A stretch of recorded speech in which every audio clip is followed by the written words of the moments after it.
Tonight's tale sweeps us far away from the glow of torchlit ramparts and gallant knights on horseback. Instead, we journey into the rugged, windswept heights of the Persian mountains, where the very idea of paradise turned out to be a cruel mirage, and taking a life was hailed as an act of holiness. The calendar reads 1090 CE. High above the fertile plains, the craggy summits of the Alborz range rise like the jagged teeth of some primeval beast. It was here, amid thin air and biting winds, that a man named Hassan-i Sabbah would forge the most fearsome brotherhood of killers the medieval world had ever witnessed.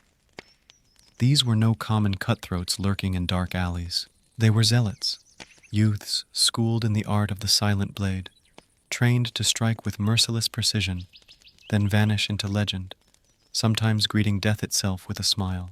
You may recognize them by the whispered name assassins. Yet their true designation was the Hashashin, a title both feared and mythologized. Their dread reputation stemmed not only from deeds already done, but from the terrifying uncertainty of what they might do next. A dagger slipped beneath a silk pillow, a hushed word uttered before dawn prayers, or occasionally, absolute silence. Before we descend into this world of shadow and faith, take a moment, lower your lights, find a comfortable spot, and if you appreciate these hushed journeys through forgotten corners of history, please hit that like button and subscribe for more. Drop a comment down below. Tell me where you're tuning in from and what hour it is in your corner of the globe. Then, dim the lamps, maybe switch on a gentle fan for atmospheric background noise, and let us slip quietly into medieval Persia's darkest secrets, where fervor and homicide wove together in a terrifying tapestry. Our story begins with the architect of this reign of terror. Hassan-i Sabbah was no brawny thug wielding a dagger in fits of rage. He was a scholar, a theologian, a master strategist who grasped what many rulers of his era failed to see. Armies cost fortunes to raise and maintain, but a handful of fanatics could topple entire dynasties with a single, well-timed assassination. A single death, surgically executed, could unravel alliances, sow panic, and bend pawns to his will far more effectively than any conventional siege. Hassan was born around 1050 in the bustling city of Qom, a time when the great Abbasid Caliphate was fracturing under the pressures of Turkic warlords and internecine sectarian strife. Different schools of thought within Islam clashed with such fervor that their disputes dwarfed even the courtesy-laden arguments of the European crusaders. Hassan belonged to the Ismaili branch of Shia Islam, a minority sect that prized hidden scriptures, esoteric wisdom, and the unchallengeable authority of their hidden imam. But Hassan was not content to wait for some divine intervention. His restless intellect drove him to Cairo, where he immersed himself in mathematics, the stars, and, of equal importance, the intricacies of human motivation and fear. He saw that in a world governed by spectacle and rumor, dread itself could be weaponized. Why wrest control of a city with thousands of soldiers when a single shocking deed could shatter the courage of dozens of governors? His master plan was elegant in its simplicity. Instead of open warfare against the Sunni establishment, he would eliminate its key figures one by one, systematically carving away at its leadership until those left alive were too petrified to act. They would either capitulate, covertly joining his cause, or spend every waking hour glancing nervously over their shoulders, convinced the end might come at any moment. Then came 1090, the year his legend truly took shape. Hassan and his followers set their sights on Alamut, a fortress clinging to the sheer rock faces of the western Alborz mountains. Rather than resorting to a prolonged siege or direct assault, Hassan dispatched undercover operatives masquerading as peddlers and pilgrims. Patiently, they wove Ismaili teachings into conversation, won over reluctant guards, and converted key servants with promises of divine favor. When the moment was ripe, these insiders simply opened the gates. One morning, the startled commander awoke to find Hassan-i Sabbah seated calmly on his dais, engrossed in a manuscript. "Your stronghold now serves Allah," Hassan is said to have declared, "and his devoted ally. You and yours may depart with your lives, and whatever worldly possessions you cherish, but Alamut belongs to me." And thus began the era of the Hashashin. Alamut was much more than a castle. It was a secluded citadel carved into living rock, rising nearly 6,000 feet above sea level. Accessible only via a narrow serpentine path easily held by a handful of defenders, it earned the nickname Eagle's Nest. Its stone battlements, hidden corridors, and vast granaries allowed it to withstand sieges for years on end.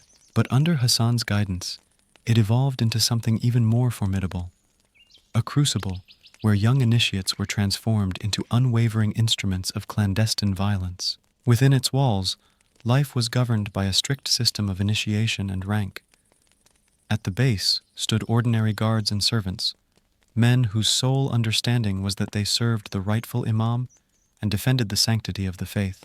Above them came the da'is, the preachers and teachers endowed with theological knowledge, skilled in the art of persuasion and conversion. Higher still were the Ismaili envoys, agents fluent in multiple tongues, versed in foreign customs, capable of infiltrating distant courts under the guise of merchants or scholars. And at the apex sat the fides, the sacrificial devotees trained to greet martyrdom with applause, their resolve steeled by promises of eternal reward. Here, novices endured grueling spiritual and physical trials. Days spent in prayer and meditation, nights paddled through icy mountain springs, tests of loyalty that demanded secrecy beyond familial bonds. Rumors abound of a garden lush with narcotic blossoms, a legendary vision of paradise granted to the faithful, conditioning them to believe in rewards beyond mortal comprehension. Whether truth or allegory, these rites bound the disciples' wills to Hassan's vision, and so, from the soaring ramparts of Alamut, the Hashashin spread fear across the medieval Islamic world, their shadows falling long after the blade had struck, and long after the assassin himself had disappeared into myth. But at the apex of this pyramid were the Fedayeen, literally, those who sacrificed themselves. These were the assassins themselves, young men who had undergone years of training in combat, stealth, languages, and most importantly, absolute obedience to Hassan's will. They were taught that Hassan was the earthly representative of the hidden Imam, that his commands came directly from Allah, and that death in his service guaranteed immediate entry into paradise. The training was methodical and brutal. Young recruits, often taken as children from Ismaili families or captured during raids, would spend years learning not just how to kill, but how to blend in, how to wait, how to strike at the perfect moment, and then vanish or die without revealing their master's secrets. They studied the customs of Sunni courts, memorized the layouts of palaces, learned to speak like scholars, merchants, or pilgrims. But perhaps most importantly, they learned to see themselves not as murderers, but as instruments of divine justice. Every target they were given was presented not as a political enemy, but as an enemy of God, a corrupter of the faith who stood in the way of the true Islamic order that Hassan represented. The fortress had another feature that would become legendary: the Gardens of Paradise. According to Marco Polo and other medieval sources, Hassan created an elaborate garden within the fortress walls, complete with flowing streams, fruit trees, silk pavilions, and beautiful women. Young recruits would allegedly be drugged with hashish, taken unconscious to these gardens, and allowed to experience what they were told was a glimpse of paradise. When they awoke back in their barracks, they were told that total obedience to Hassan was the only way to return to that divine realm after death. Whether this story is literal truth or medieval propaganda is still debated by historians. But what's undeniable is that Hassan created a psychological environment where young men were willing to die not just for a cause, but eagerly, joyfully, seeing their death as a gateway to eternal bliss. They would kiss Hassan's hand before departing on missions from which they knew they would never return. The fortress also served as the administrative center for a growing network of Ismaili strongholds throughout Persia and Syria. From his mountain throne, Hassan coordinated not just assassinations, but an entire intelligence network. His agents reported on the movements of enemy armies, the political intrigues of rival courts, the personal habits and weaknesses of potential targets. Information flowed up the mountain like water finding its level, and death sentences flowed back down. Visitors to Alamut described an eerie sense of purpose that permeated every stone corridor and shadowed courtyard. This wasn't a military fortress in the traditional sense. It was a monastery of murder, a place where faith and killing had been fused into something that transcended both. Men prayed 5 times a day and sharpened their daggers with equal devotion. They studied theology in the morning and practiced silent movement in the afternoon. They discussed the 99 names of Allah while memorizing the floor plans of enemy palaces. And always, watching over it all, was Hassan himself. Ancient sources describe him as a man of almost supernatural calm, someone who rarely raised his voice but whose slightest word carried the weight of divine command. He lived simply, ate sparingly, and never left the fortress during his 34 years of rule. He didn't need to. His reach extended far beyond the mountain walls, carried by men who saw themselves not as his servants, but as angels of death. The name Hashishiyya, or Hashashins, has echoed through history with a mixture of fascination and terror, eventually giving us the modern word assassin. But the true relationship between Hassan's followers and the drug hashish remains one of the most debated mysteries in medieval history, shrouded in a fog of propaganda, legend, and deliberate misinformation that makes separating fact from fiction nearly impossible. The connection between the Nizari Ismailis and hashish was first popularized by their enemies, particularly Sunni chroniclers who had every reason to portray Hassan's followers as drug-crazed fanatics rather than religiously motivated opponents. The term Hashishiyya appears in contemporary Arabic sources, but whether it referred to actual drug use or was simply a derogatory term meaning outcasts or rabble is still disputed by scholars. Marco Polo's famous account, written 2 centuries later, describes Hassan using hashish to transport young recruits to an artificial paradise where they experienced divine pleasures before being sent on their deadly missions. According to Polo's version, Hassan would drug promising young men, have them carried unconscious to a secret garden filled with beautiful women, exotic foods, and flowing streams, then wake them to experience what they believed was paradise itself. When they were drugged again and returned to their normal quarters, they were told that they had glimpsed their reward for faithful service, and that only through absolute obedience could they return to that divine realm after death. The psychological impact would have been devastating and effective, creating warriors who literally craved martyrdom as their only path back to paradise. But modern historians are skeptical of this account. Polo was writing long after the fall of Alamut, relying on second-hand sources and quite possibly mixing fact with the kind of Orientalist fantasy that medieval European audiences craved. The elaborate garden paradise described in his account would have been extraordinarily expensive to maintain in a mountain fortress, and physical evidence for such gardens at Alamut has never been found. What's more likely is that Hassan understood the power of religious ecstasy without needing artificial drugs to achieve it. Sufi mysticism, which influenced Ismaili thought, had already developed sophisticated techniques for inducing altered states of consciousness through prayer, fasting, meditation, and religious dance. The paradise experienced by Hassan's followers may have been achieved through these spiritual practices rather than chemical substances. Yet it would be a mistake to believe that intoxicants played no part in the Hashashin's grim enterprise. In truth, hashish and other mind-altering substances likely served very practical functions, steadying trembling hands before a perilous mission, numbing agony during brutal initiation rites, or helping an operative blend in seamlessly, appearing as nothing more than a harmless recreational smoker rather than a disciplined killer. In the bustling bazaars and caravanserais of the medieval Islamic world, a man idly puffing on a small pipe would arouse far less suspicion than one who strode through the market in martial attire or bore the bearing of a seasoned warrior.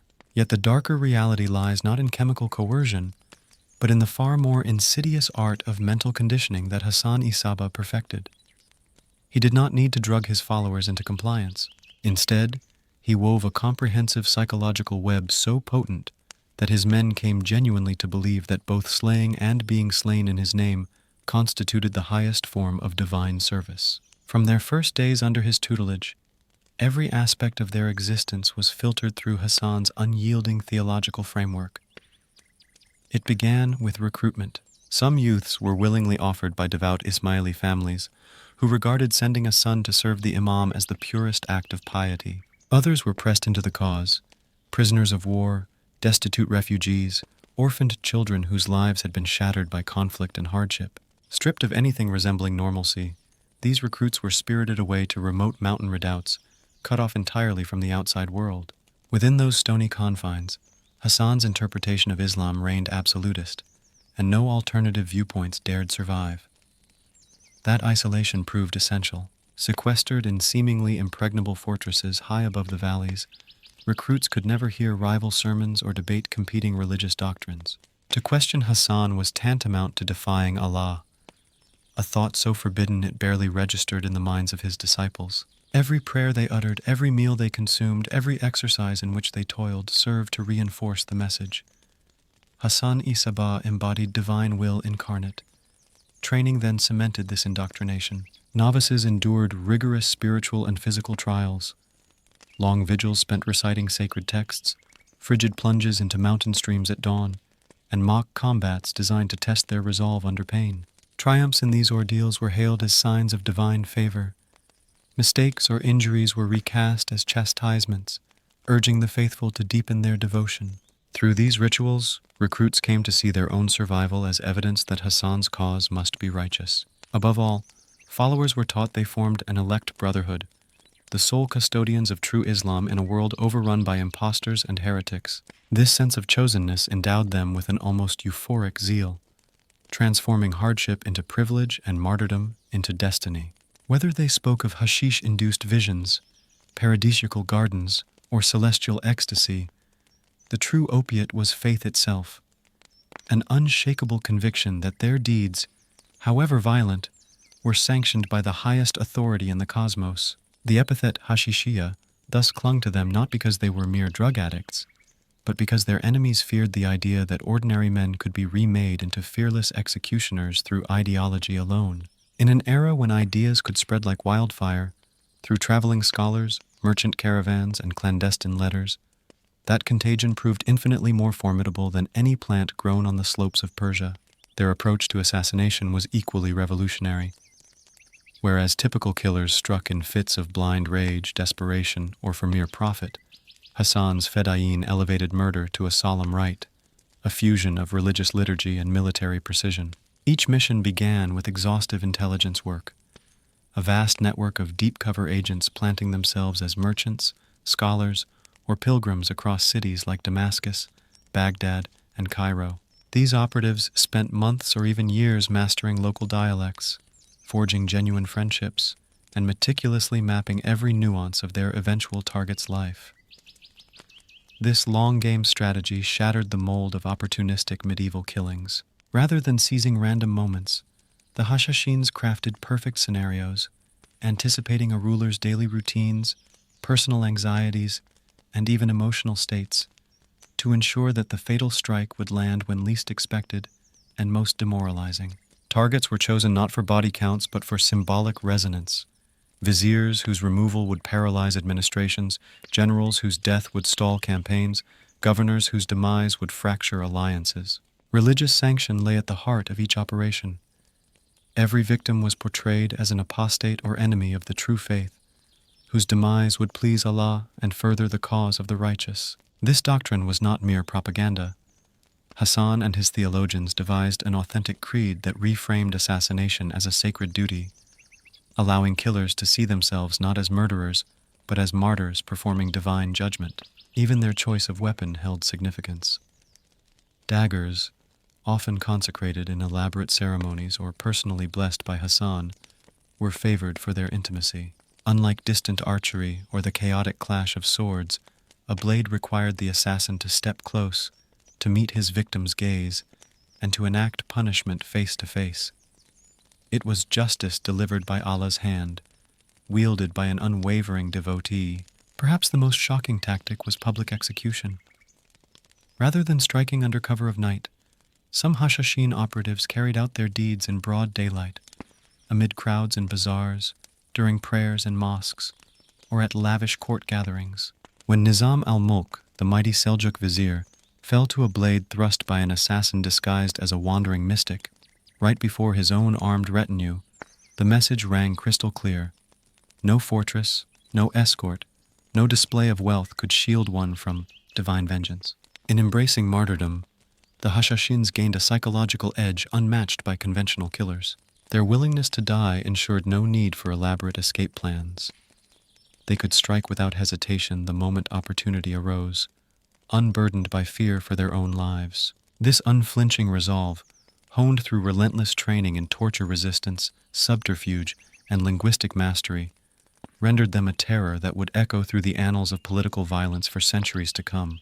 Religious validation lay at the very heart of every mission. Before an operation began, Hassan's lieutenants would frame the intended victim not as a mere rival or rebel, but as a sworn enemy of true Islam, someone whose execution would be an act of divine will, cleansing the faith and advancing the cause of the righteous.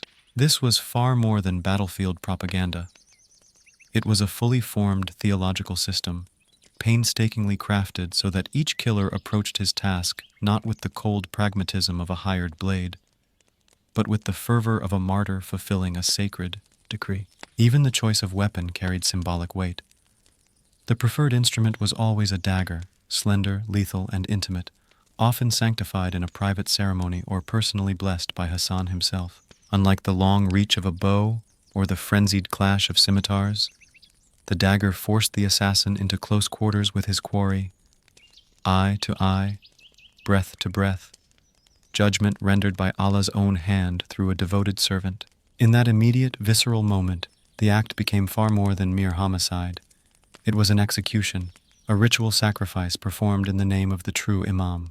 Perhaps the most startling innovation of the Hashashins was their willingness to strike in broad daylight, in the most public and memorable settings imaginable. Rather than harrying their prey under cover of darkness, they would sometimes choose the height of a religious festival or the bustle of a market square, scenes where the target felt most secure. The psychological reverberations were profound.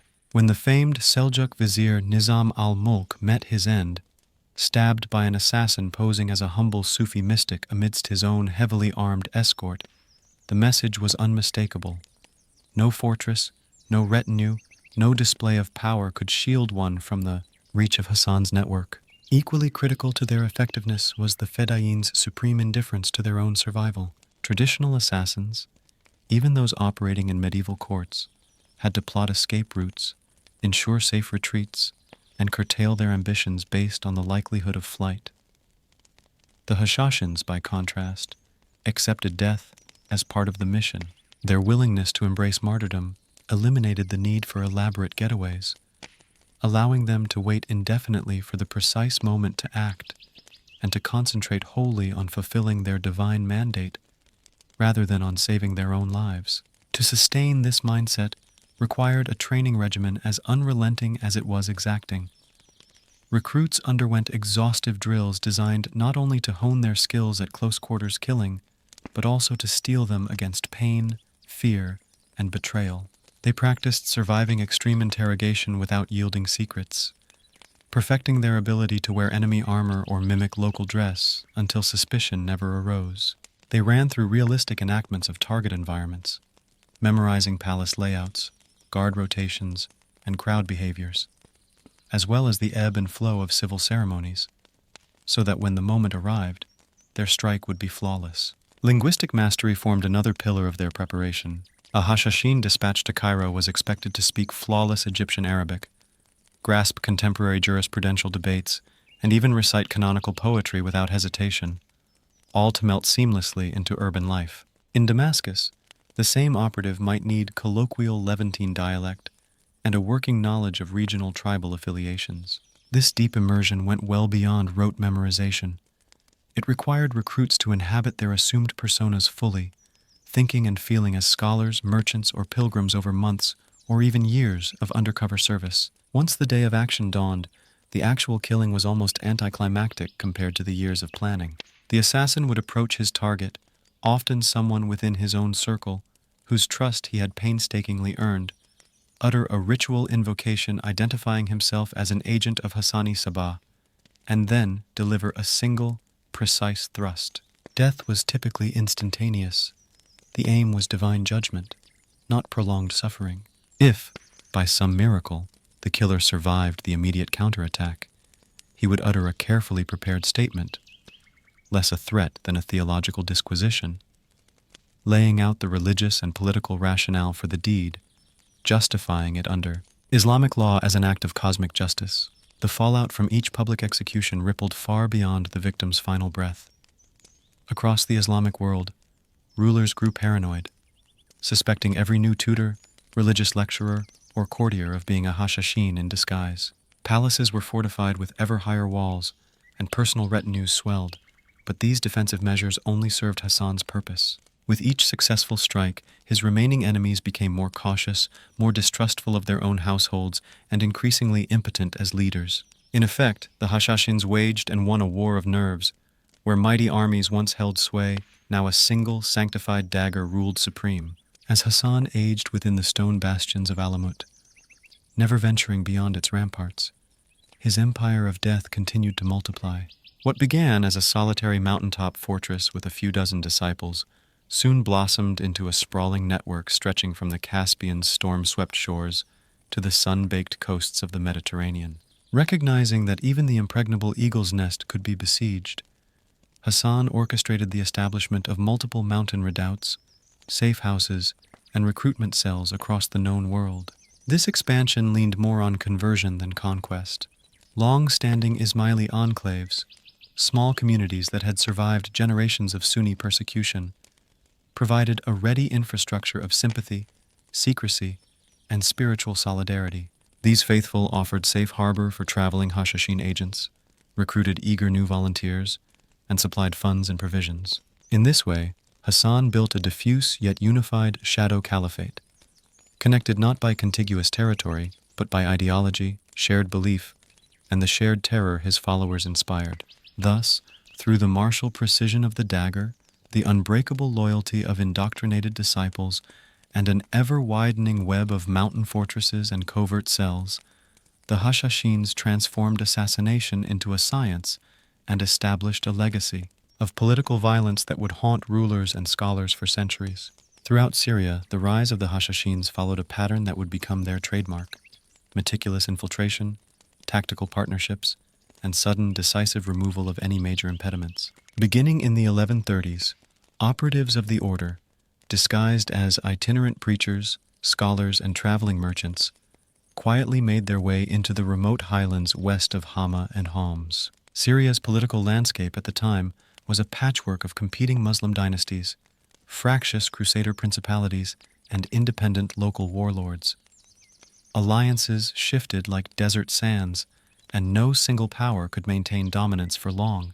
Into this volatile mosaic, the Hashashins insinuated themselves as a potent third force, at times siding with Muslim emirs to push back the Franks, at other moments forging temporary truces with crusader lords to undermine rival Muslim rulers. Yet behind every seeming alliance lay their own uncompromising agenda, driven by both spiritual conviction and strategic necessity. Leadership in Syria passed through the hands of several extraordinary figures. First came Bahram of Astarabad, whose shrewd diplomacy and fervid zeal laid the groundwork for the order's Syrian outposts. But it was Rashid ad-Din Sinan, immortalized by Western chroniclers as the Old Man of the Mountain, who truly cemented their legend.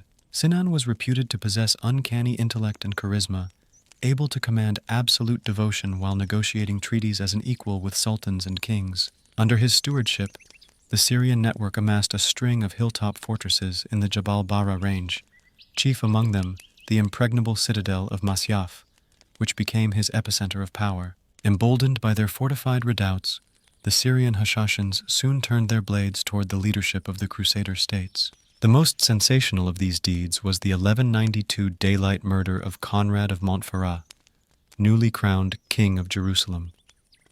Two Fedayeen, cloaked as humble Christian monks and having spent months studying Crusader rites, ebbed into Tyre's narrow lanes. Seizing their moment as Conrad strolled from a banquet toward his palace, they plunged their daggers again and again into his chest. Neither attempted flight. One fell beneath the king's guard, and the other was captured and tortured, yet neither betrayed the name of their patron or the motive behind the strike. The blow to Crusader morale was shattering. If a monarch could be slain in broad daylight within his own city walls, no leader felt secure. In the wake of Conrad's death, European princes and barons realized they were facing an enemy unlike any before, an order that transcended ordinary warfare, wielding fear itself as their most potent weapon. To heighten that fear, the Syrian branches pioneered a psychological arsenal of symbolic warnings. A silken pillow left ominously upon a throne room bench, a blood-stained note pinned to a lord's gate with a dagger's ornate hilt, or simply a whispered threat delivered under cover of night. Each sign served to remind prospective victims that the old man held their lives in his hand. More often than not, such portents compelled rulers to alter policies or seek terms with Hassan's followers rather than risk a fatal confrontation. But Syria represented only the tip of their ambitions. Cells and sympathizers spread throughout Egypt, Iraq, Yemen, and even into parts of India. Though they seldom erected permanent castles outside Persia and Syria, they wove a sprawling web of covert networks, safe houses, secret courier paths, and informant rings that could spring to life whenever an assassination was ordered. In Egypt, their influence peaked amid the internecine chaos preceding Saladin's consolidation of power. Operatives embedded within the decaying Fatimid bureaucracy culled lists of malcontents and dispatched daggers against obstinate viziers, noblemen, and army commanders. Accounts tell of Al-Afd al-Shahanshah, the Fatimid vizier, felled by a beggar's guise and a poisoned blade, another demonstration that the Hashashins could strike even in the heart of the most heavily guarded courts. Sustaining such an extensive network in an age of camel caravans and horseback messengers was a staggering logistical feat. Messages and funds traversed thousands of miles, carried in fragments by multiple couriers to thwart interception. Agents were rigorously trained not only in the arts of stealth and close-quarters killing, but also in local tongues, customs, and religious observances. Supplies and silver had to flow seamlessly to mountain fortresses, safe houses, and covert cells, all while preserving the utmost secrecy. Hassan and his successors wove these disparate strands together through a fusion of devout brotherhood and ruthless practicality. The shared belief in the divine authenticity of their mission bound every cell together more tightly than any feudal oath. This transcendent loyalty proved more reliable than mercenary contracts or tribal allegiances could ever be. Economically, the order drew on multiple revenue streams. The mountain strongholds commanded vital trade arteries and levied tolls on merchants traversing their passes. Urban agents often plied honest trades, carpentry, jewelry, textiles, using the proceeds to bankroll clandestine operations. Some chronicles hint at protection rackets, payments in exchange for sparing certain officials or nobles from the assassin's dagger. Yet it was their intelligence apparatus that set the Hashashins apart from all other medieval powers. Far more than mere spies, their agents acted as field analysts, reporting on political shifts, military deployments, and high-value targets. Regional commanders would sift and synthesize reports from across the known world, charting the optimal moments and methods for each execution. In effect, Hassan-i Sabbah created an organization that functioned less like a medieval militia and more like a proto-modern secret service. It could gather strategic intelligence, plan covert campaigns, and carry out missions with surgical precision, an unprecedented achievement for its era. When Hassan finally passed away in 1124 at Alamut, having never stirred from its summit for 34 years, he left behind a legacy unparalleled in medieval history. He had proven that a dedicated cadre of true believers, bound by faith and trained in the art of targeted violence, could challenge and reshape empires. Through daggers blessed as holy instruments, psychological mastery, and a global network of cells, the Hashashins rewrote the rules of power forever. In the rugged highlands of Syria, the rise of Hashishin influence followed a blueprint of subtle infiltration, calculated alliances, and the abrupt removal of pivotal adversaries. Beginning in the 1130s, Hashishin envoys, disguised as itinerant preachers, traveling merchants, and devout scholars, made their way into the secluded mountain districts to the west of Hama and Homs. They moved silently, ingratiating themselves with local notables and winning the confidence of tribal leaders by offering both spiritual instruction and promising protection in a region rent by conflict. At that moment, Syria was a patchwork of rival Muslim principalities, fractious crusader fiefdoms, and fiercely independent warlords. Loyalties shifted overnight, and no single power could impose lasting order. Into this volatile tableau, the Hashishins inserted themselves as a third and increasingly decisive element. Sometimes they pledged forces to Muslim emirs to fend off Frankish incursions. At other times they struck bargains with Crusader barons to undermine hostile Sunni rulers. Yet behind every treaty lay Hassan's unalterable objectives: to extend the Ismaili cause and secure safe havens for his assassins. Syria's chapters were penned by extraordinary leaders. First, Bahram of Astarabad laid the foundation with his blend of tact and zeal.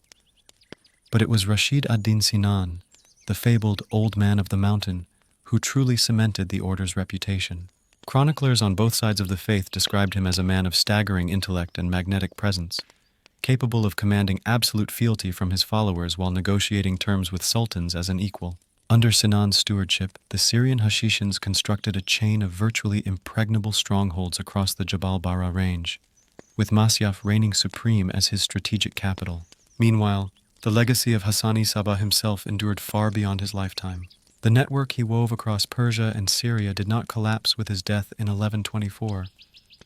Rather, it persisted, guided by the principles he had instilled well into the 14th century. It had transcended mere political violence to become a quasi-sovereign shadow state, defined not by contiguous territory but by the unwavering loyalty of true believers scattered from Baghdad to Tripoli.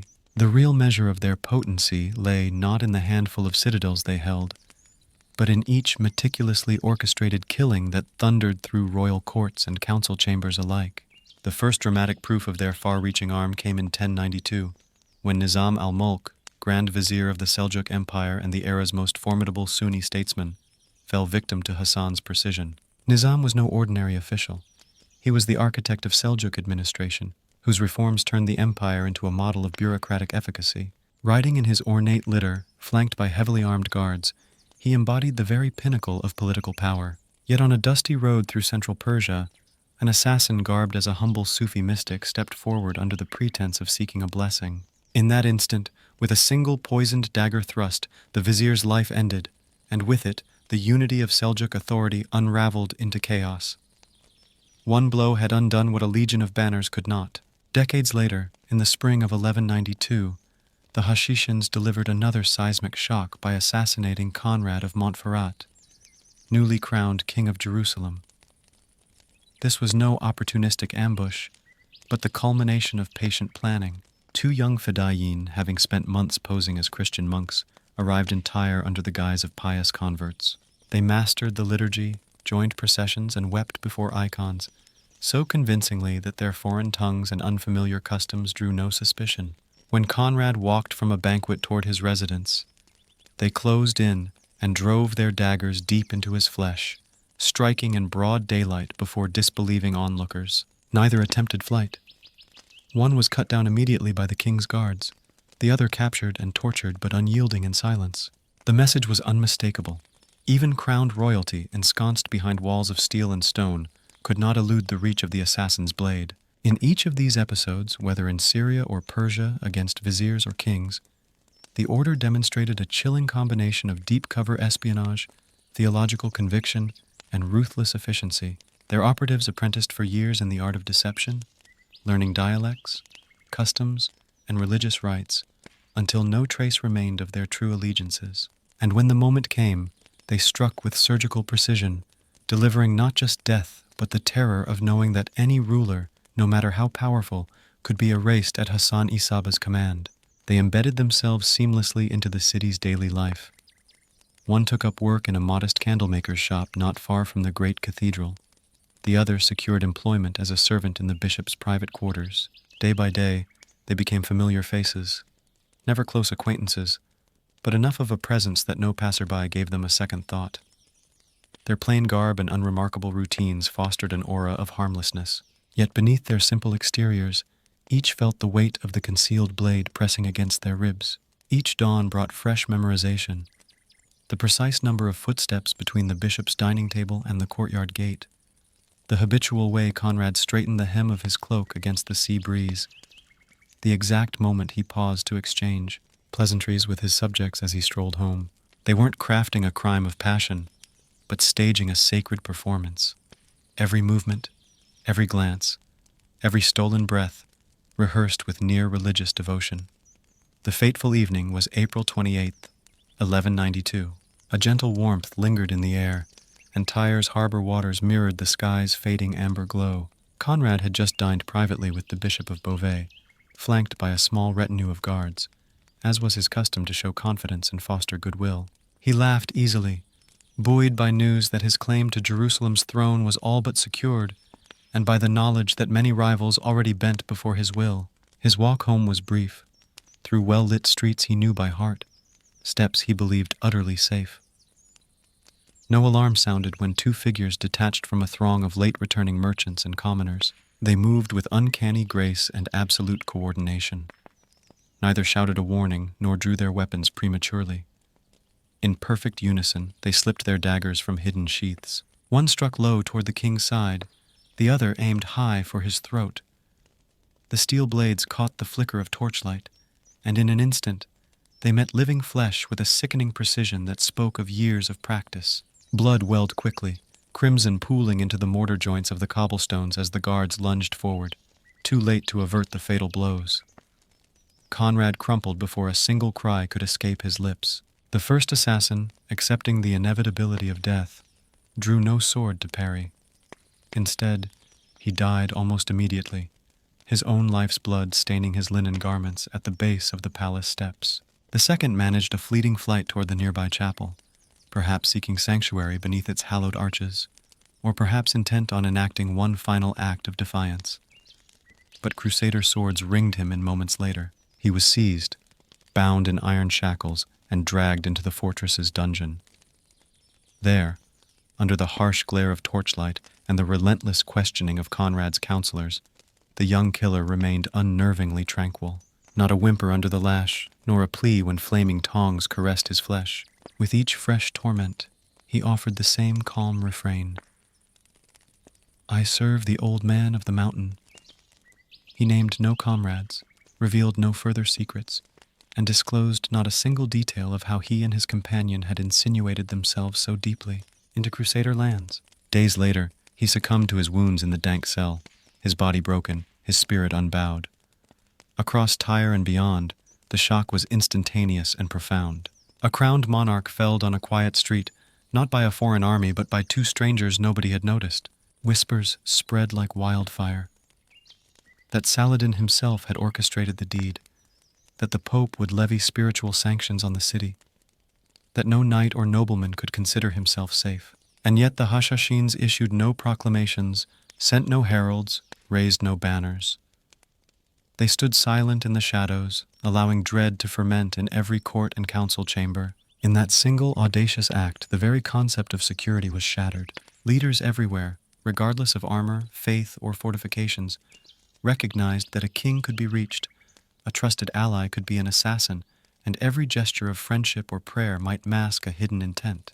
The Crusader states would never again operate under the assumption that their strongholds or their swords could keep death at bay. In the aftermath, the fragile coalition that held Jerusalem together fractured like parched reeds. With Conrad gone, rival factions scrambled for supremacy. Loyalties splintered, alliances crumbled, and distant European courts erupted in heated debate over who should inherit the bloodied crown. Meanwhile, the Hashashins retreated into silence, their message complete. In the new age of shadows, the most powerful weapon was the promise of a dagger hidden under a cloak. The prevailing political instability, precarious as it was overshadowed by the far more profound psychological reverberations that followed. The enigmatic Hashishins had achieved an act of audacious defiance that no Muslim force had managed in many decades. They had ruthlessly assassinated a European monarch within the very confines of a Crusader stronghold. Their agents had seamlessly blended in amongst his devout priests, knelt reverently alongside his trusted allies, and ultimately struck him down, paradoxically veiled in the very vestments of his own faith. This wasn't merely an act of violence. It was a chilling declaration, etched not with ink, but with the indelible stain of blood. No sanctuary is truly safe. This horrific incident immediately sowed deep seeds of suspicion amongst the Crusader aristocracy. Every individual who had recently converted to Christianity, every quiet scribe diligently working in their chambers, every unassuming servant who moved through their households, all now fell under an intense, scrutinizing gaze. If these cunning assassins possessed the capacity to dwell for months amongst Christian communities, partake in their sacred sacraments, and even cultivate genuine trust from high-ranking bishops, then who else might be lurking in the shadows, waiting for their opportune moment? Every new arrival into their domain became a profound question mark. Every unfamiliar face, a potential weapon concealed, poised for an unexpected strike. In response to this pervasive dread, some crusader courts instituted blanket prohibitions, completely barring the entry of any refugees, effectively sealing their borders. Other territories went even further, expelling recent converts under the often baseless accusation of harboring sympathies with the East, thus exacerbating an already tense and volatile environment. The very essence of crusader tolerance, which was already fragile and worn thin, began to irrevocably unravel, fraying at every thread. The Kingdom of Jerusalem, once a diverse mosaic of European idealistic aspirations and martial religious conquest, gradually calcified into a far colder, more paranoid, and increasingly isolated entity. This all-consuming fear profoundly permeated the societal fabric, fundamentally altering its very foundations. Even before Conrad's remains had been interred, disturbing whispers circulated widely, hinting at a grim promise of further assassinations to come. It was rumored that the Hashishins had meticulously compiled a sinister list of future targets, and that anyone daring to ascend to a position of authority might find themselves next. Then, the whispers escalated, focusing on a new, even more ambitious target. A figure far more legendary than Conrad, possessing a far greater symbolic significance. Saladin. Saladin, the revered unifier of the Muslim world, the iconic liberator of Jerusalem, and the unwavering figurehead of Islamic resistance, had long been a persistent irritant to both the Crusader states and the Ismaili faction, and the Hashishins, it seemed, were unequivocally determined to eliminate him as well. Their initial recorded attempt transpired in 1175, almost 2 decades prior to Conrad's assassination, when a dedicated group of Fedayeen covertly infiltrated Saladin's military encampment near Aleppo, cleverly disguised in the standard attire of his own loyal troops. They navigated the labyrinthine network of tents with deceptive confidence, exchanging knowing nods with fellow soldiers, offering ritual blessings and fervent battle prayers. They had painstakingly familiarized themselves with Saladin's daily routines and movements, and they came alarmingly close to reaching his command tent before a particularly vigilant guard detected something amiss, perhaps an almost imperceptible discrepancy in dialect or a fleeting moment of hesitation in a seemingly natural gesture. Swords immediately flashed. The infiltrators were swiftly cut down on the spot, their mission thwarted before completion. A second, equally audacious attempt followed in 1176, this time occurring amidst the fervent celebrations of a religious festival. The assassins arrived meticulously disguised as Sufi dervishes, gracefully swirling amongst the throngs of worshippers in rhythmic displays of devotion. Concealed beneath their flowing robes were curved daggers, meticulously coated with potent poison. They managed to close in to within arm's reach of Saladin, before a sudden, unexpected shift in his guard's protective formation inadvertently exposed their sinister intentions. A violent struggle erupted amidst the sacred chants and prayers. Once again, the attackers were neutralized and killed, but not before they managed to inflict wounds upon several of Saladin's devoted companions. These thwarted attempts offered no solace to the formidable sultan. If anything, they unnerved him far more profoundly than a successful assassination might have. He began to live his life like a man relentlessly hounded by unseen specters, a terrifying reality for him. His personal tent was never pitched in the same location more than once. His meals were scrupulously sampled by 3 different individuals before ever reaching him. He ceased to pray in public gatherings and rigorously refused the presence of any strangers during even the most crucial diplomatic meetings. Beneath his opulent, flowing robes, he consistently wore mail armor, even at formal court events. His personal guard detail was rotated continuously, with one group meticulously observing the other. Even the horses he rode were changed regularly to disrupt any discernible patterns. It was whispered that Saladin, once the very embodiment of regal courage and fearless leadership, now habitually kept a steel dagger tucked beneath his pillow and rarely slept for more than 3 hours each night. And yet, despite this intensified vigilance and palpable fear, he never openly ridiculed or mocked the Hashishins.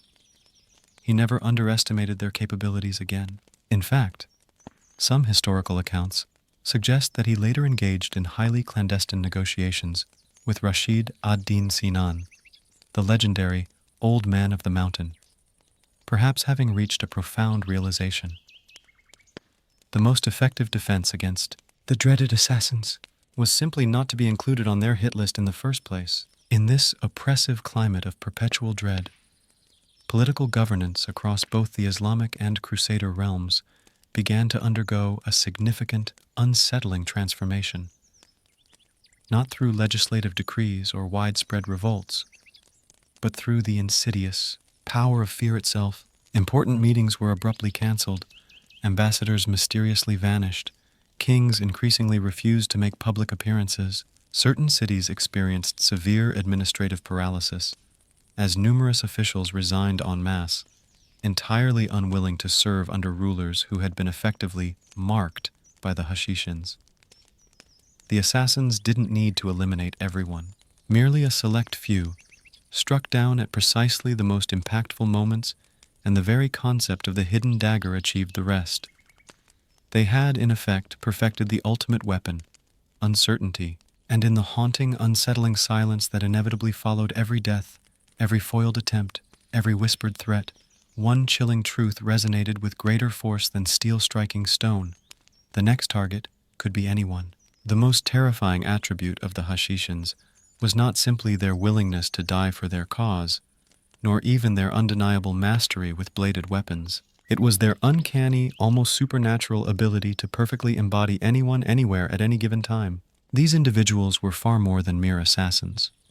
They were consummate theatrical performers, capable of dedicating years to living entirely fabricated lives, painstakingly cultivating genuine relationships, and earning authentic trust, all while meticulously preparing for the precise moment when they would dramatically unveil their true, deadly nature by plunging a blade into their unsuspecting target's heart. The sophisticated psychological conditioning demanded to forge such flawless infiltrators was as advanced as anything conceived by contemporary intelligence agencies. Hashishin operatives were compelled to master not only the superficial external details of their assumed identities, but, crucially, the intricate internal psychological states that would render those identities utterly convincing, even under the most intense scrutiny. They weren't merely feigning the roles of merchants or scholars.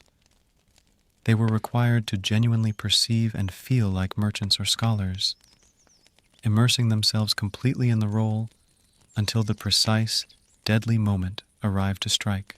The rigorous selection process began with a meticulous identification of candidates who exhibited innate aptitudes for deception and psychological manipulation.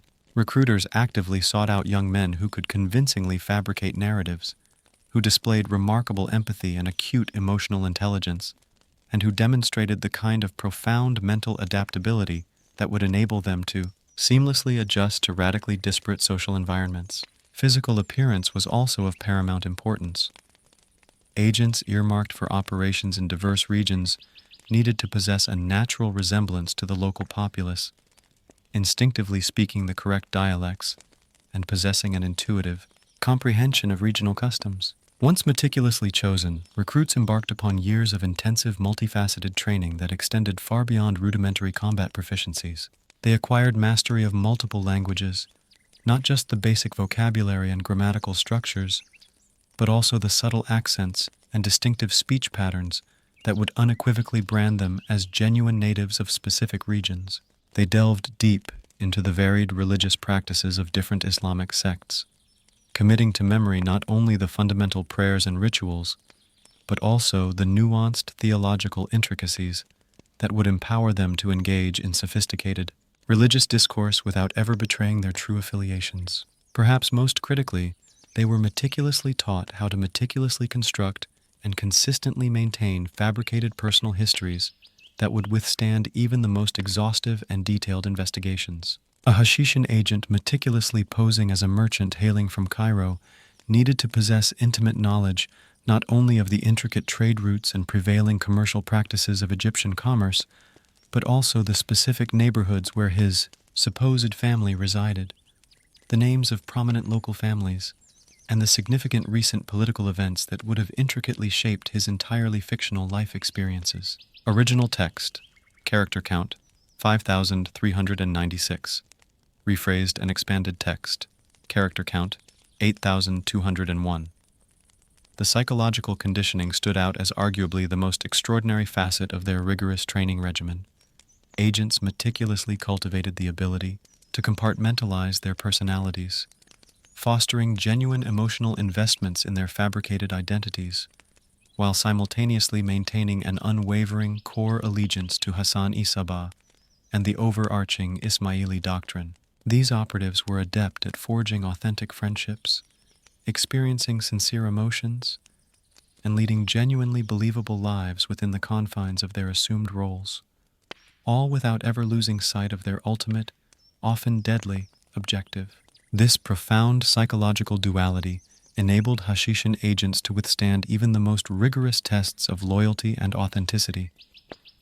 When an agent posing as a merchant was rigorously interrogated about his background, his emotional reactions were entirely sincere because he had, in essence, truly embodied the life of a merchant for numerous months or even years. Similarly, when a scholar agent engaged in intricate theological debates, his fervor for academic inquiry was undeniably real, stemming from his genuine immersion in scholarly pursuits. The deception was so deeply ingrained and comprehensively executed that, in many fundamental aspects, it transcended mere falsehood and effectively became a lived reality for the infiltrator. The most accomplished Hashishin infiltrators possessed the remarkable capacity to sustain multiple distinct identities concurrently, fluidly transitioning between them as situational demands dictated, all the while meticulously ensuring they never betrayed the existence of their other personas.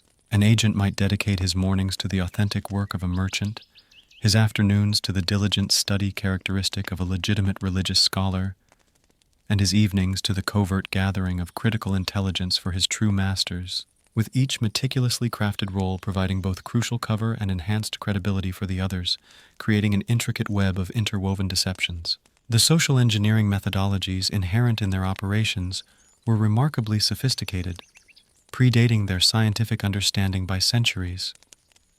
Hashishin agents intuitively grasped a principle that modern psychologists have empirically validated. Individuals inherently place greater trust in those who appear similar to themselves, who genuinely share their interests and concerns, and who seem to possess common backgrounds and shared life experiences. By transforming themselves into perfect reflections of their target's expectations, Hashishin infiltrators could gain unparalleled access to the most private sanctuaries and acquire the most highly sensitive information imaginable. They also skillfully leveraged the universal human propensity for trust to develop gradually over an extended period. Rather than attempting to gain immediate access to high-value targets, Hashishin agents frequently dedicated many months, or even years, to painstakingly building their reputations and systematically expanding their social networks, incrementally maneuvering themselves into strategic positions where they could observe or directly approach their intended victims without inadvertently arousing the slightest suspicion.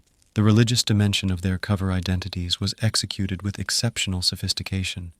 In a world where profound Islamic scholarship commanded immense respect, and where esteemed religious teachers could traverse freely between disparate courts and varied regions, a Hashishin agent possessing genuine theological training could gain unimpeded access to virtually any Muslim ruler.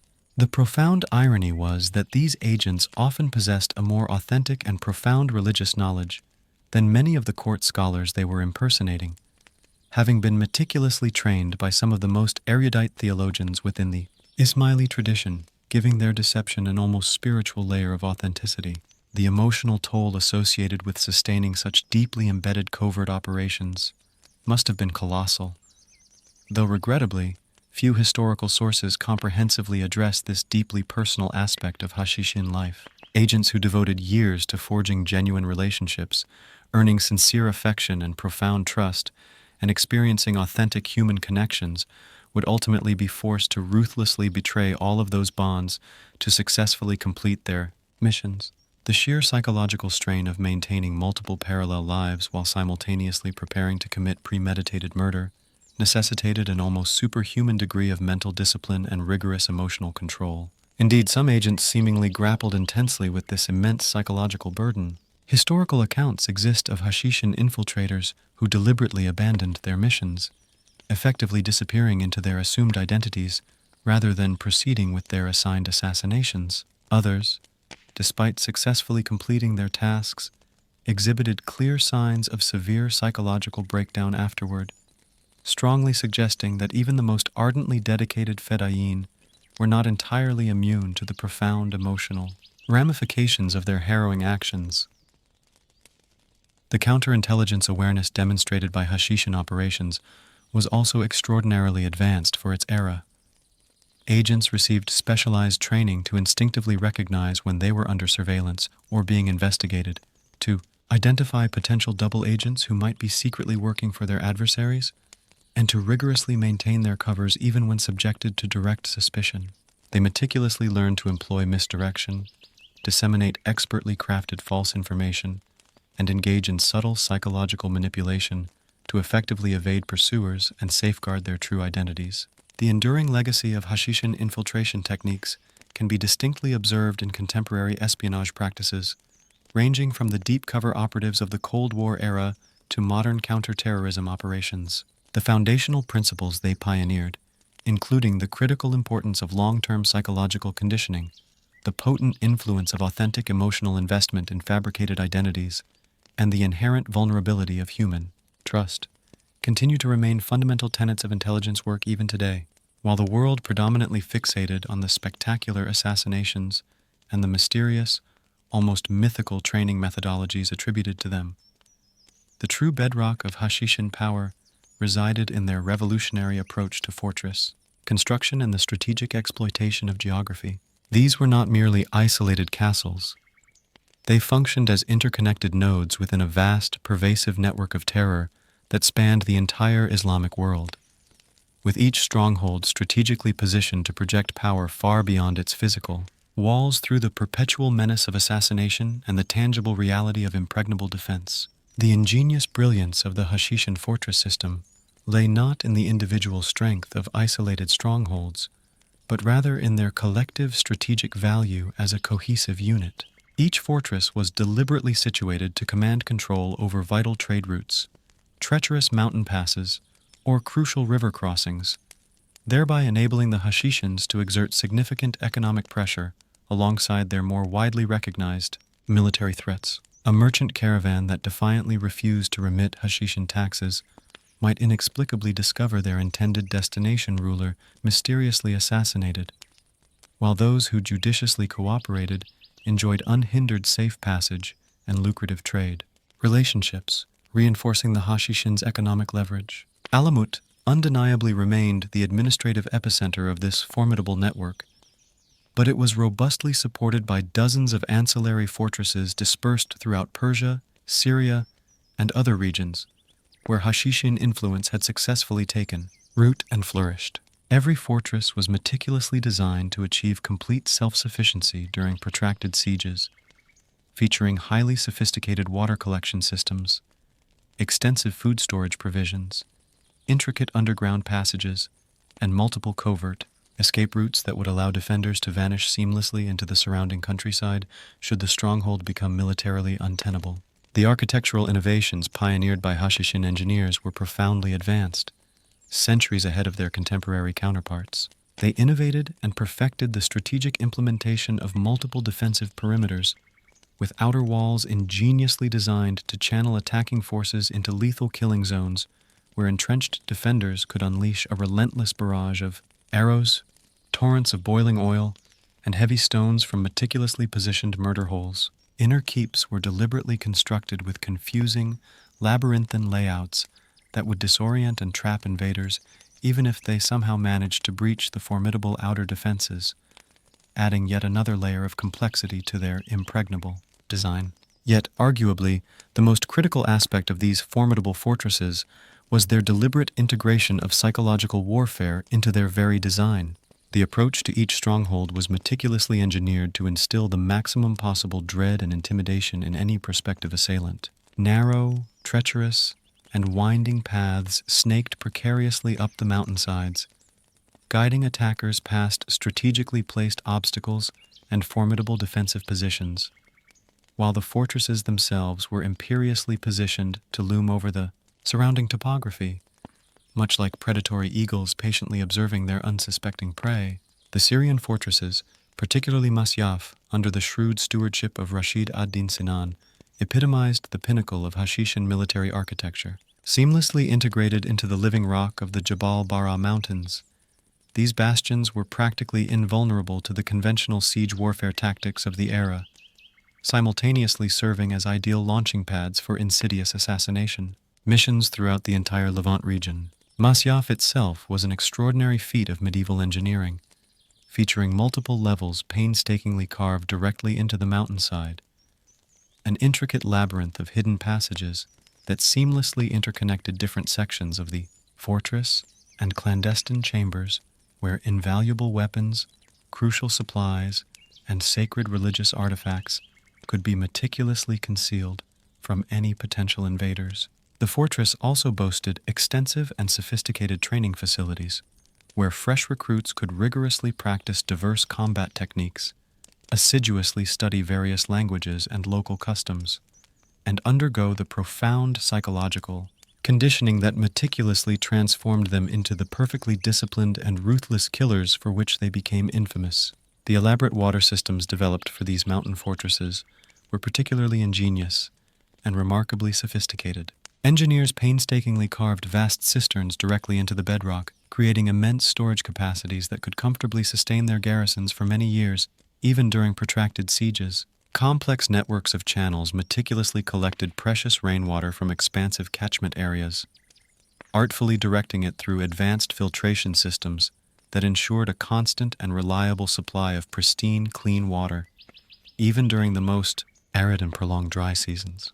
Communication between these dispersed fortresses was expertly maintained through an intricate and highly effective system of signal fires, robust messenger networks, and sophisticated coded symbols, facilitating the rapid transmission of vital information across hundreds of miles of often hostile territory. A significant political development in Baghdad could be known at Alamut within a mere matter of days, while critical orders from Hassan-i Sabbah or his subsequent successors could reach their specialized agents throughout the vast Islamic world with astonishing swiftness and efficiency. The economic dimension of this widespread fortress network was just as crucial as its overt military function. Each strategically located stronghold exercised direct control over local trade routes and agricultural production, generating substantial revenue that financially underpinned the broader Hashishan organization, while simultaneously providing significant economic leverage over surrounding populations. Local rulers who judiciously cooperated with Hashishan interests reveled in profitable trade relationships and were afforded protection from assassination, whereas those who dared to oppose them found their commercial networks mysteriously and inconveniently disrupted, and their personal safety becoming increasingly precarious. The fortresses also served as vibrant centers of Ismaili religious activity, boasting elaborate libraries filled with invaluable texts, comprehensive teaching facilities, and sacred ceremonial spaces where the profound theological foundations of Hashishan ideology were meticulously preserved, rigorously studied, and effectively transmitted to successive generations. These were not merely utilitarian military installations. They functioned as a type of specialized university, where young men learned not only the intricate art of killing, but, crucially, understood the profound spiritual justification for their actions, believing their killing served a higher spiritual purpose. The defensive strategies ingeniously employed by Hashishan fortresses relied heavily on the formidable psychological impact of their notorious reputation. Most potential attackers were deterred not primarily by the sheer physical strength of the towering walls, but rather by the terrifying knowledge that any prolonged siege would inevitably precipitate targeted assassination attempts against the highest echelons of the besieging army's leadership. Few medieval commanders were willing to recklessly risk their lives and their command in extended, grueling campaigns against fortresses whose elusive defenders could retaliate through methods that rendered conventional military tactics utterly useless and dangerously ineffective. When sieges did infrequently occur, Hashishin defenders employed innovative and highly effective tactics that artfully combined traditional military resistance with their unparalleled specialized assassination skills. Besieging armies would soon discover their camps expertly infiltrated by enemy agents, their critical supply lines severely disrupted by precisely targeted killings, and their overall morale profoundly undermined by the relentless and pervasive fear that any seemingly innocuous servant, messenger, or even a trusted ally might, in reality, be a cunningly disguised fedayeen, patiently waiting for the perfect, opportune moment to strike. The fall of individual fortresses rarely signaled the catastrophic collapse of Hashishin power in a given region, precisely because the entire network was ingeniously designed to be inherently resilient and highly adaptive. When one stronghold was regrettably lost, its vital functions could be seamlessly distributed among surviving fortresses, while its disciplined garrison could discreetly escape through pre-planned, prepared routes to continue operations from other, strategically located bases. This inherent operational flexibility made the Hashishin organization far more challenging to utterly destroy than conventional military forces, which typically depended on controlling specific territories or meticulously maintaining particular strategic positions for their continued efficacy. The profound influence of Hashishin fortress design is clearly discernible in later medieval military architecture throughout the vast Islamic world, and even in some Crusader castles, where astute builders consciously incorporated defensive innovations first developed in the rugged mountains of Persia and Syria. The revolutionary concept of designing fortifications not merely to withstand siege, but to actively project psychological terror became an enduring and standard feature of sophisticated medieval military engineering, forever altering the landscape of defensive architecture. The momentous arrival of European crusaders in the Holy Land introduced an entirely novel and complex dynamic for the Hashishins, simultaneously presenting both unprecedented opportunities for expansion and dire existential threats to their established order. These Christian invaders brought with them distinct military tactics, unfamiliar and often bewildering political structures, and, most critically from the Hashishin perspective, a complete and dangerous ignorance of the delicate and precarious balance of terror that had intricately governed Middle Eastern politics for many preceding decades. The Crusaders initially possessed no real comprehension of the formidable and enigmatic force they were confronting. European knights were accustomed to straightforward military confrontations where opposing armies met in open battle. Castles were besieged according to established and predictable conventions, and political disputes were resolved through conventional warfare or formal diplomatic negotiation. The very concept of systematic assassination as a sophisticated and deliberate tool of statecraft was virtually unknown in medieval Europe, where political murders were typically isolated crimes of passion or crude, unsophisticated power grabs rather than meticulously planned and executed instruments of policy.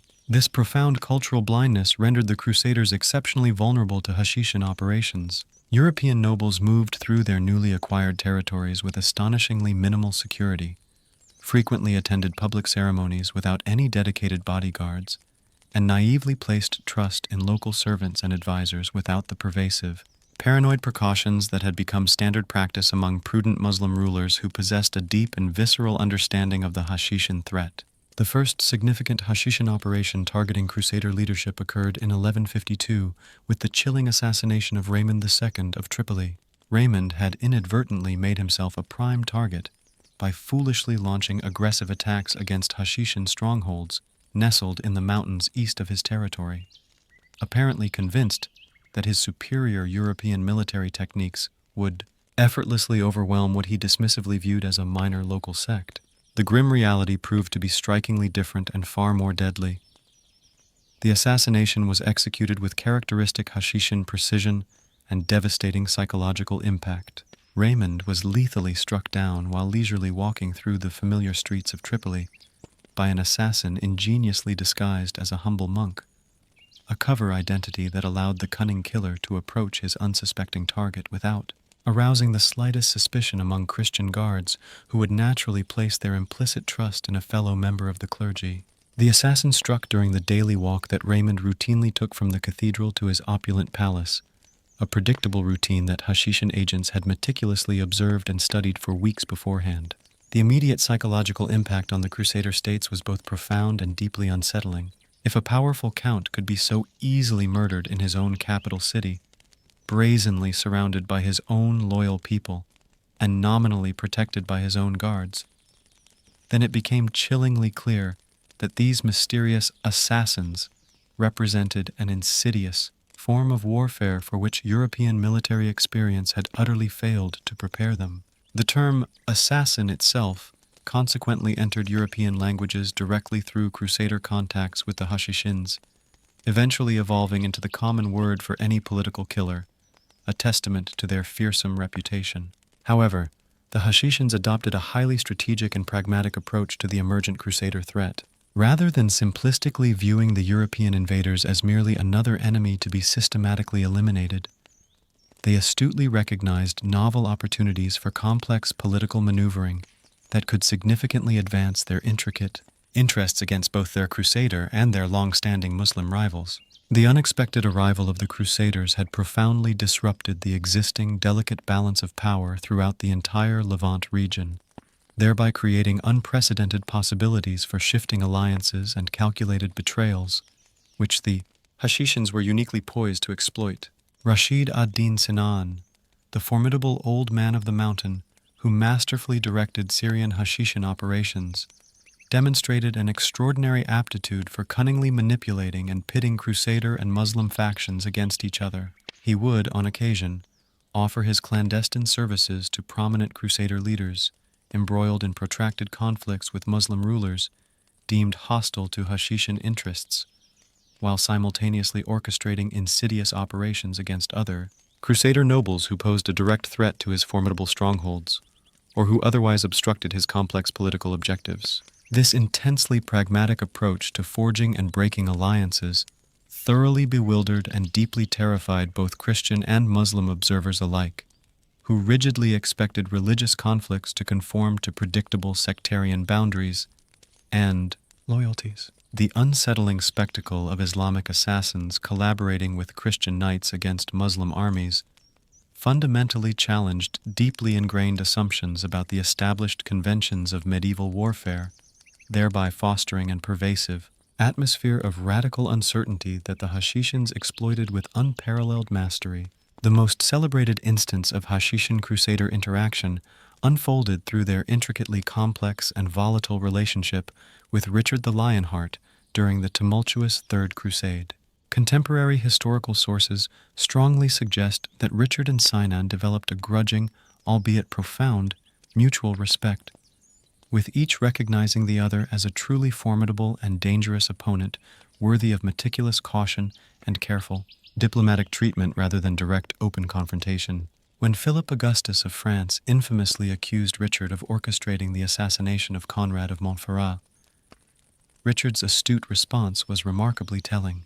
Rather than simply issuing a categorical denial of involvement, he pointedly asserted that he had absolutely no need to hire assassins when he was perfectly capable of eliminating his adversaries in honorable open battle.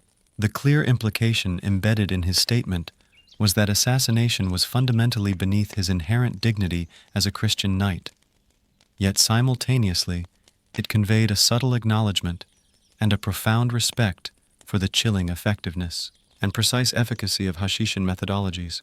The Hashishin approach to psychological warfare was not merely effective, it was unequivocally revolutionary, fundamentally altering the landscape of conflict. And for the Crusader forces, it proved utterly devastating, precisely because they possessed no inherent cultural immunity or psychological defenses to resist its insidious power. A typical European knight could dedicate his entire life, from boyhood onwards, to meticulously preparing for the brutalities of war. He trained relentlessly to expertly wield a sword, to execute a powerful charge in full-plate armor, to stoically endure punishing sieges, and to courageously lead men through the crucible of fire and the gnawing grip of famine. Yet none of that comprehensive training, no matter how rigorous or extensive, could ever adequately prepare him for the chilling reality of a dagger meticulously concealed within the unassuming robes of a priest, or a sinister whisper exchanged behind tightly closed doors, or perhaps most terrifyingly, The insidious betrayal of a seemingly loyal, trusted servant who, after years of unwavering service, chose to slit his throat while innocently assisting him into his tunic. This was not the kind of warfare the Crusaders understood, nor were they equipped to comprehend its nuanced brutality. They had journeyed to the Holy Land expecting glorious, chivalrous battles and the comforting assurance of divine favor. What they encountered instead was a treacherous land where menacing shadows moved with chilling purpose, and where death often arrived silently, inexplicably, and without warning.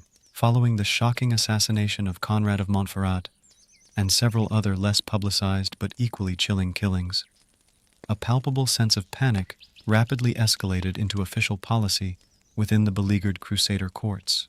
Leaders began to govern not from positions of confident authority on their thrones, but rather from a profound and debilitating state of pervasive fear. The once open and welcoming halls of kings and powerful barons, where lords freely debated strategic maneuvers and openly welcomed guests without reservation, transformed into grim, guarded fortresses within fortresses, each layer designed to keep out the invisible enemy. Knights, who had once prided themselves on their legendary fearlessness, now consumed only food and drink that had been meticulously tasted and verified before them. Royal tents were no longer merely encircled by guards, but by layers of guards who were themselves meticulously watched by other guards, creating an inescapable web of suspicion. Doors were rigorously locked and barred from the inside.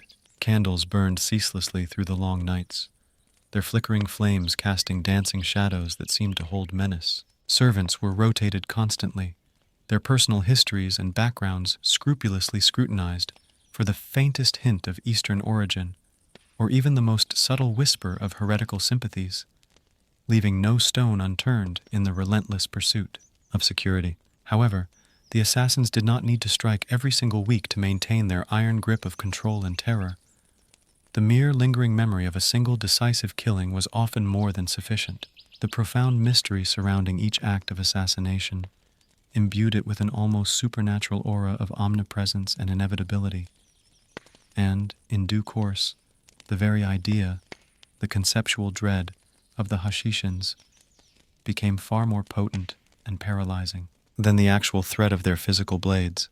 Haunting letters, often bearing the ominous symbols of a rose, a small dagger, or a chilling message proclaiming, "The eyes of the mountain see all," began to mysteriously appear on noblemen's pillows. Sometimes these dire warnings were mere bluffs, strategic psychological ploys. Other times they were grim harbingers of imminent doom.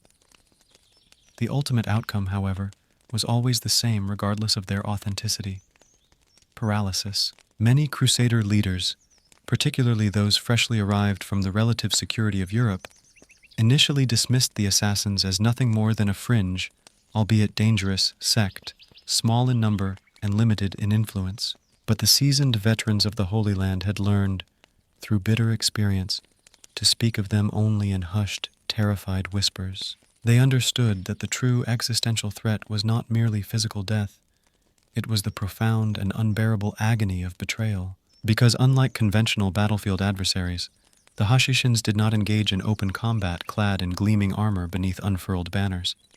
Instead, they adopted your very guise. They conversed in your own tongue. They sat directly beside you at your own dining table, indistinguishable from your most trusted companions. There exists a poignant and chilling story, possibly apocryphal yet frequently recounted in Crusader memoirs, of a valiant knight in Acre who forged a deep and seemingly genuine friendship with a local scholar.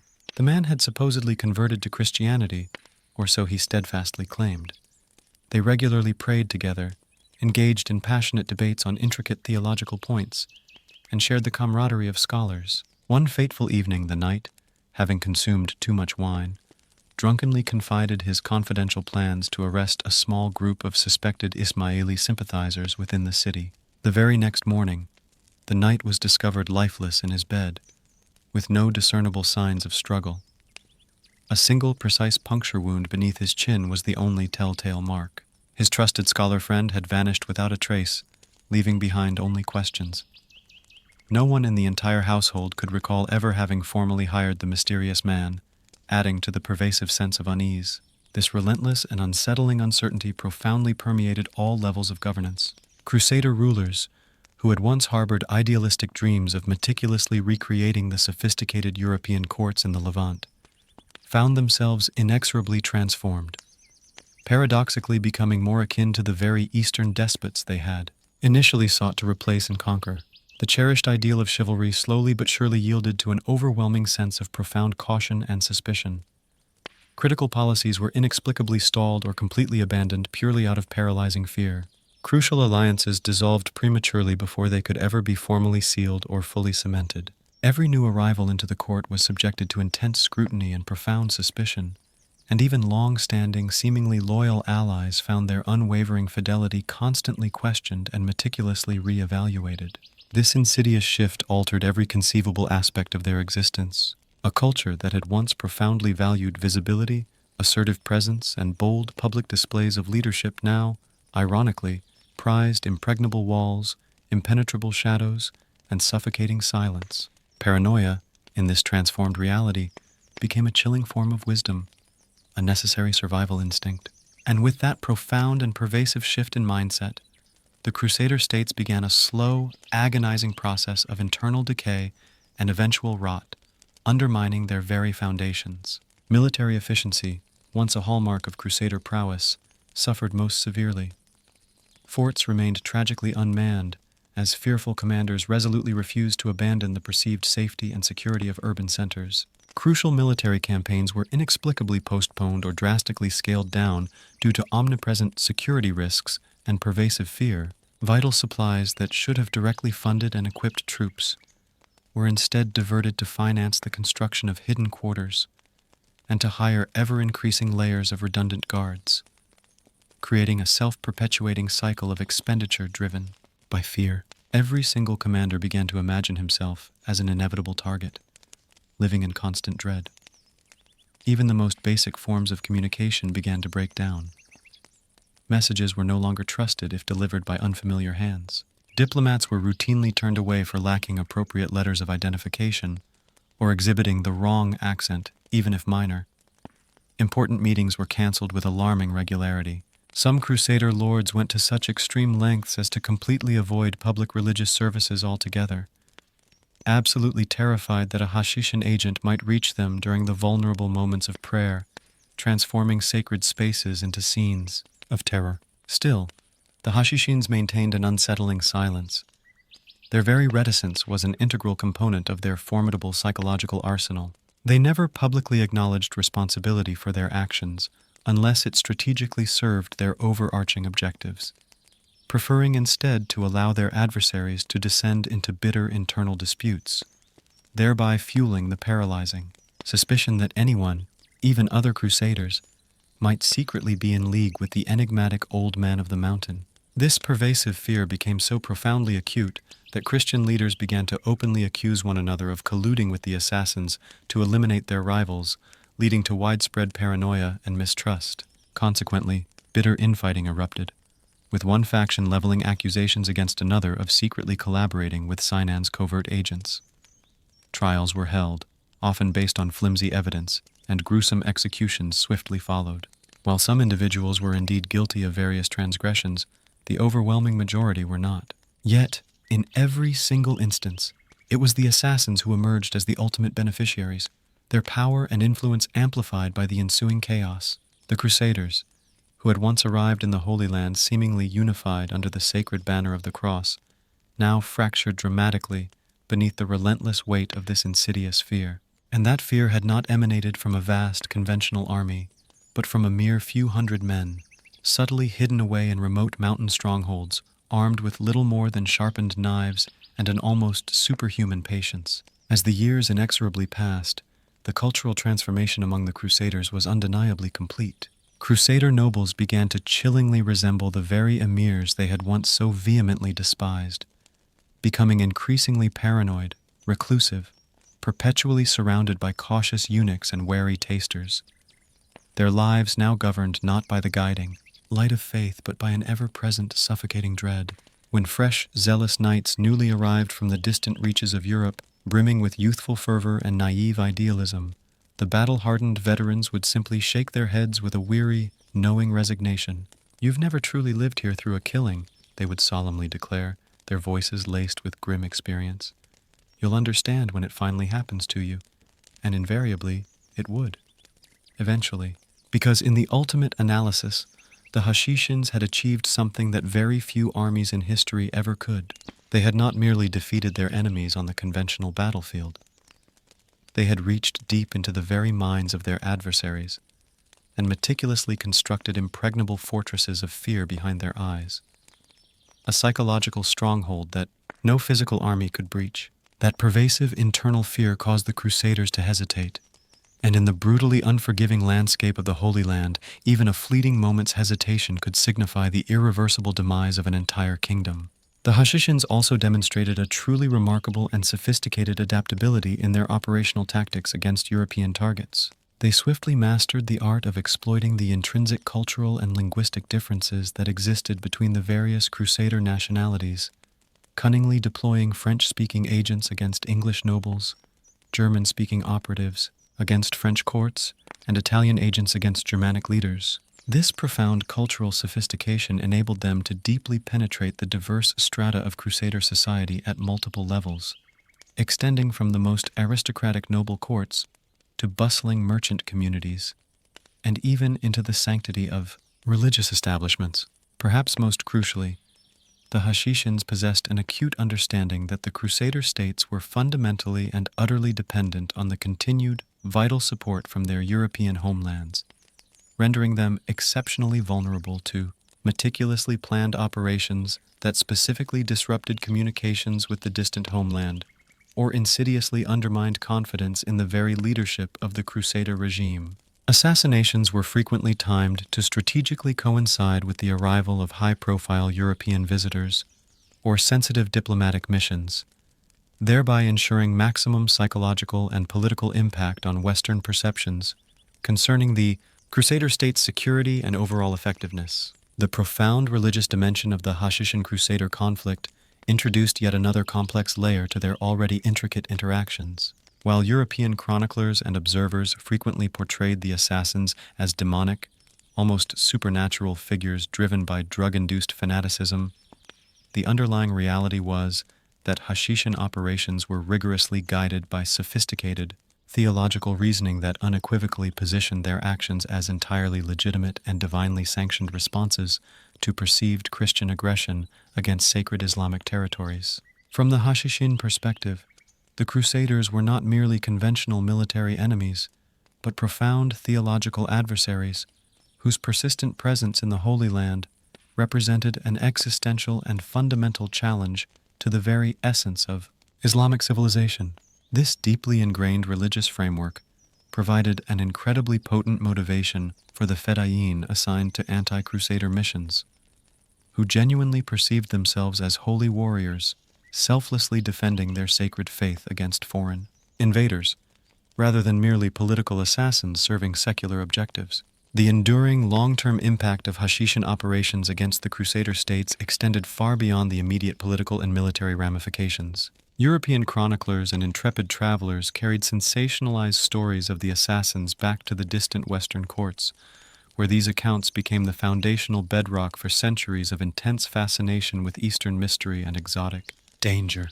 These historical accounts, often heavily embellished and significantly influenced by ingrained European prejudices and misunderstandings, inadvertently helped to establish enduring, pervasive stereotypes about Islamic civilization that would profoundly influence Western attitudes for generations to come. The tactical innovations meticulously developed during the volatile Hashishin Crusader conflicts also exerted a lasting and significant influence on both Islamic and European military thinking. The Hashishins' chilling demonstration that small, exceptionally highly trained forces could achieve strategic objectives through the precision targeting of enemy leadership directly challenged conventional assumptions about the intrinsic relationship between military size and political effectiveness, thereby paving the way for later, more sophisticated developments in irregular warfare and specialized military operations. At the absolute apex of this meticulously structured hierarchy stood the revered Imam himself, symbolically represented in the Persian territories by Hassan-i Sabbah and his subsequent successors, and in Syria by influential leaders like Rashid ad-Din Sinan, who operated with considerable autonomy while still acknowledging the ultimate spiritual authority emanating from Alamut. These charismatic leaders were perceived not merely as military commanders or political figures, but as divinely appointed guides whose every command carried the immense weight of religious law, and whose wisdom was considered utterly infallible in all matters of faith and strategic planning. Directly beneath the imam were the da'is, who served as senior missionaries and accomplished administrators, bearing the grave responsibility for diligently maintaining the theological purity of the organization while concurrently overseeing its complex practical operations. These highly capable men seamlessly combined profound scholarly knowledge of Ismaili doctrine with invaluable practical expertise in intelligence gathering, meticulous financial management, and precise operational planning. They served as the absolutely crucial link, the vital conduit, between the spiritual authority of the imam and the practical, often demanding needs of agents operating covertly in the field. The next distinct level consisted of the Rafiq, who were highly trained agents that had attained sufficient theological knowledge and demonstrated exceptional practical skill to operate entirely independently within hostile territory. These were the very individuals who meticulously established their sophisticated cover identities, diligently gathered critical intelligence, cunningly recruited new members into the fold, and frequently carried out the actual, infamous assassinations that brought the organization its fearsome renown. Their comprehensive training expertly combined rigorous spiritual education with diverse practical skills, forging individuals who could function effectively as respected scholars, astute merchants, or skilled craftsmen, all while maintaining their deeper, unwavering loyalty to the Hashishan cause. At the foundational base of this meticulously ordered hierarchy were the Fida'i, the young men whose absolute dedication and profound willingness to sacrifice their very lives had originally bestowed upon the organization its legendary reputation for terrifying invincibility. These were not thoughtless, mindless fanatics, but rather carefully selected and rigorously trained individuals who had consistently demonstrated exceptional physical courage, formidable intellectual ability, and an unwavering spiritual commitment. Their apparent eagerness for martyrdom was not the result of drug-induced delusion, but the carefully cultivated product of years of intense theological education and sophisticated psychological conditioning, making their sacrifice a conscious and deliberate act. The daily life within Hashishan communities was meticulously structured around precise religious observances that powerfully reinforced both profound spiritual commitment and unwavering organizational loyalty. The standard Islamic prayers were thoughtfully supplemented with additional, unique rituals specific to Ismaili practice, including solemn ceremonies that emphasized the hidden esoteric meanings of Quranic verses and the special, privileged knowledge possessed exclusively by the imam and his chosen representatives, solidifying their unique spiritual connection and authority. Education occupied a pivotal and central position within Hashishan society, supported by meticulously designed and elaborate systems for the transmission of both profound religious knowledge and essential practical skills. Young recruits, once chosen, underwent years of intensive instruction, spanning theology, philosophy, linguistics, and diverse cultural studies, acquiring not merely the immediate information crucial for their pending assignments, but critically, developing the deep intellectual foundations that would empower them to adapt seamlessly to novel situations and rigorously maintain their intricate cover identities, even under the most extraordinarily challenging circumstances imaginable.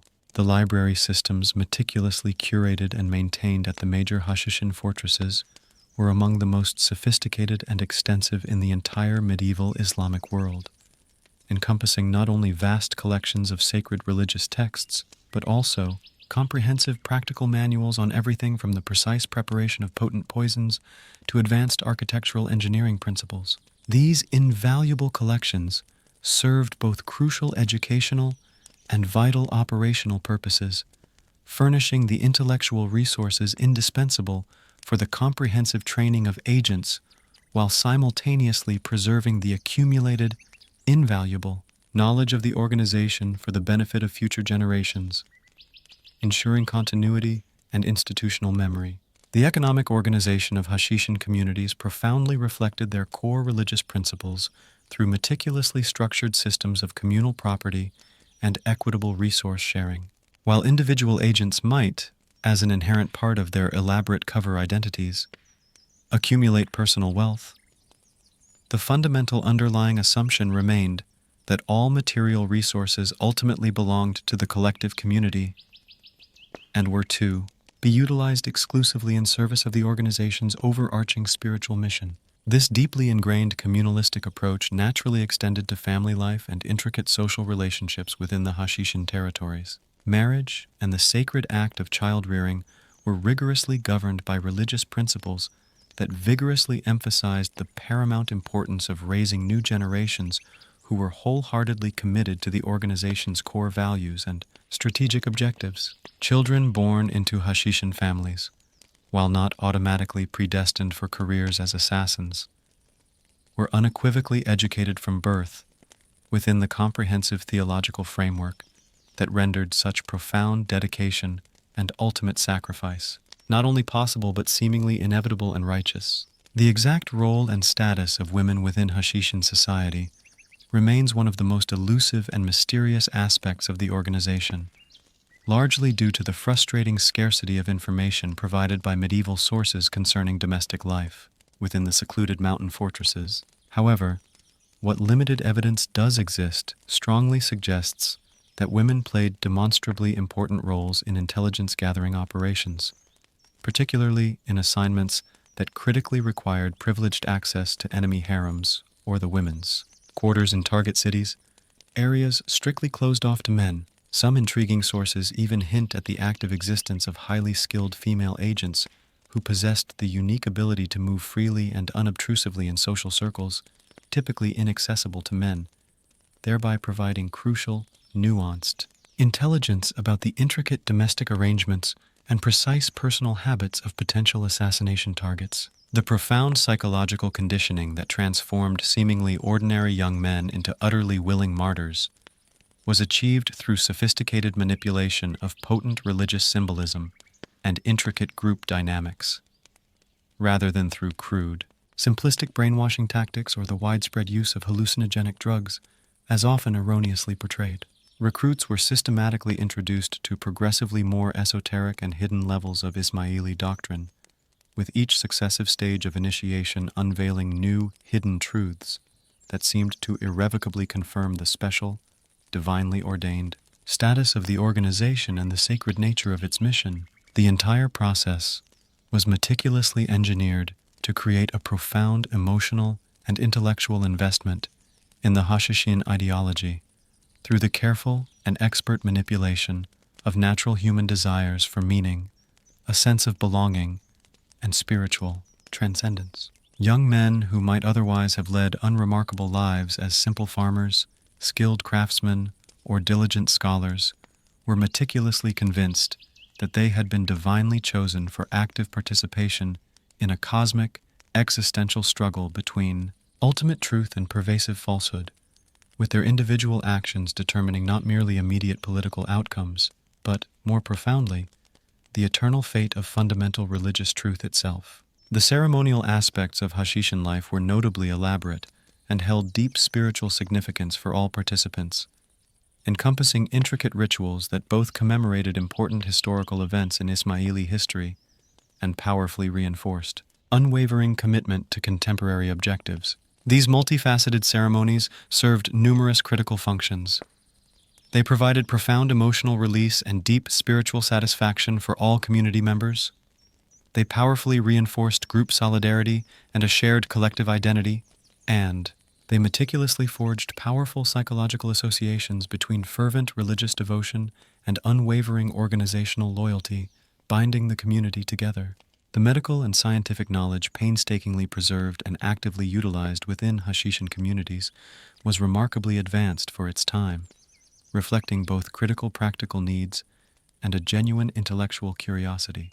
Agents who might need to survive in hostile, unforgiving environments or expertly treat injuries sustained during arduous operations required a sophisticated and nuanced understanding of anatomy, pharmacology, and emergency medicine. The organization's fearsome reputation for poison use, regardless of whether it was entirely accurate or perhaps somewhat exaggerated by their enemies, certainly necessitated a genuine and profound expertise in the complex fields of chemistry and toxicology which they clearly possessed.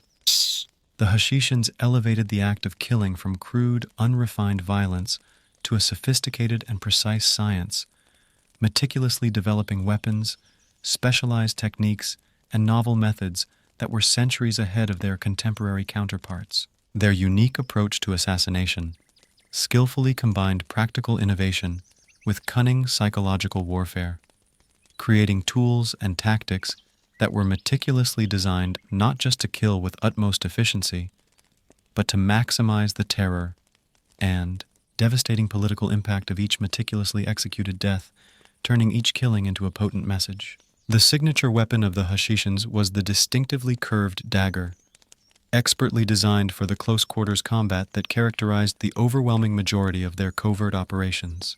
These were not crude, rudimentary knives, but rather precision instruments meticulously crafted by highly skilled metalworkers who possessed an intimate understanding of the specific requirements of assassination work. The blades were expertly forged from the absolute finest steel available, often specifically imported from renowned centers of metallurgical excellence like Damascus, and expertly shaped to achieve maximum penetration with minimal resistance, ensuring lethal effectiveness. The curved design served multiple crucial practical purposes. It allowed for far more effective slashing motions in extremely close combat, made the weapon considerably easier to conceal discreetly beneath robes or other garments, and created wounds that were significantly more likely to be immediately fatal, due to the increased tissue damage caused by the curved blade's unique path through the target's body, maximizing lethality. The psychological impact of this weapon was also notably significant. The distinctive and unmistakable shape of wounds left by Hashishan daggers became a chilling signature that unambiguously announced to the world that this death was not random violence but a calculated, deliberate, and expertly executed act. Beyond the fundamental blade design, Hashishan weaponsmiths developed numerous intricate refinements that clearly demonstrated their sophisticated understanding of advanced metallurgy and ergonomics. Handles were meticulously shaped to provide optimal grip under a diverse range of conditions, including situations where the assassin's hands might be wet with blood or perspiration. The precise balance of each weapon was painstakingly calibrated to allow for accurate throwing if circumstances necessitated ranged killing, while the overall weight distribution was also meticulously optimized for devastating close combat strikes, making them versatile and deadly tools. Perhaps the most profoundly disquieting facet of the Hashishan training regimen was the meticulous psychological conditioning that empowered young men to ruthlessly eliminate individuals they had genuinely come to know intimately during prolonged infiltration operations. This was no mere matter of overcoming the inherent human reluctance to commit acts of violence. It necessitated the chilling capacity to maintain authentically deep emotional relationships while simultaneously orchestrating the death of the very people who had, over time, developed a profound trust and genuine affection for them. The precise methodologies employed to achieve this chilling psychological state largely remain veiled in mystery, but contemporary historical accounts strongly suggest they involved highly sophisticated manipulation of deeply ingrained religious devotion and powerful group identity.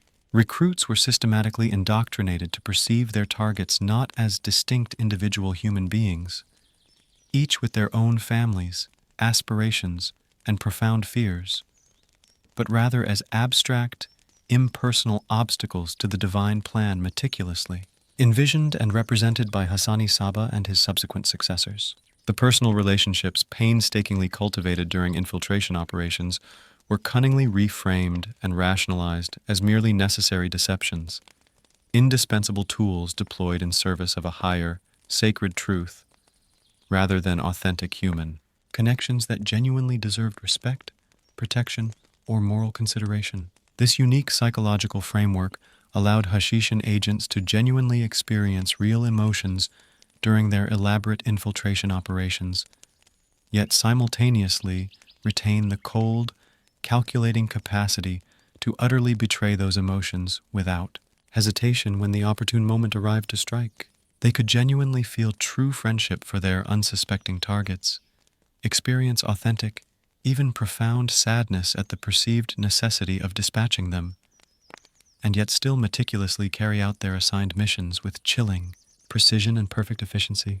This profound emotional complexity made them infinitely more effective than simple psychopaths or mindless fanatics could ever have been, precisely because their inherent capacity for genuine human connection rendered their infiltration operations far more convincing, believable, and ultimately devastating.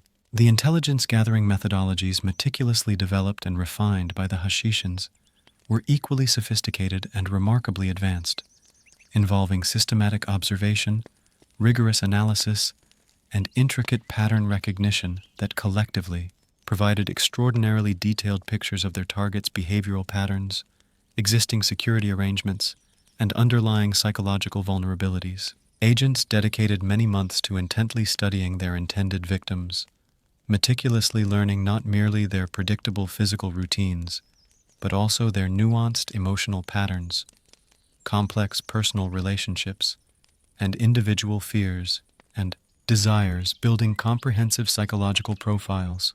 This nuanced psychological intelligence was often far more valuable and strategically potent than mere factual information concerning security arrangements or physical access routes. An assassin who possessed a deep and intuitive understanding of his target's emotional state and personal concerns could subtly manipulate conversations and carefully orchestrate circumstances to create unique opportunities for close approach that might otherwise never have materialized. They mastered the art of exploiting fundamental human psychology, employing techniques that would appear strikingly familiar and effective in modern intelligence operations, demonstrating their precocious understanding of human behavior. The extensive medical knowledge required to support these highly specialized operations was considerable and undeniably advanced. Agents needed to possess a thorough understanding of how different poisons affected the human body, how to effectively treat their own injuries without seeking outside medical attention, and how to instantly recognize and deftly counter any attempts by enemy agents to poison them. They also necessitated an advanced knowledge of anatomy and physiology that would enable them to accurately assess the effectiveness of various attack methods and to modify their techniques based on the specific physical characteristics of individual targets, ensuring maximum lethality and efficiency. The technological innovations pioneered and meticulously developed by Hashishin weaponsmiths and engineers exerted a profound and lasting influence on military development throughout the medieval Islamic world and beyond its geographical confines. Their groundbreaking techniques for metalworking, precise poison preparation, and meticulous precision manufacturing were eventually adopted and integrated by other military organizations, while their tactical innovations fundamentally shaped the subsequent development of specialized operations forces for many centuries to come, laying the groundwork for modern special forces units.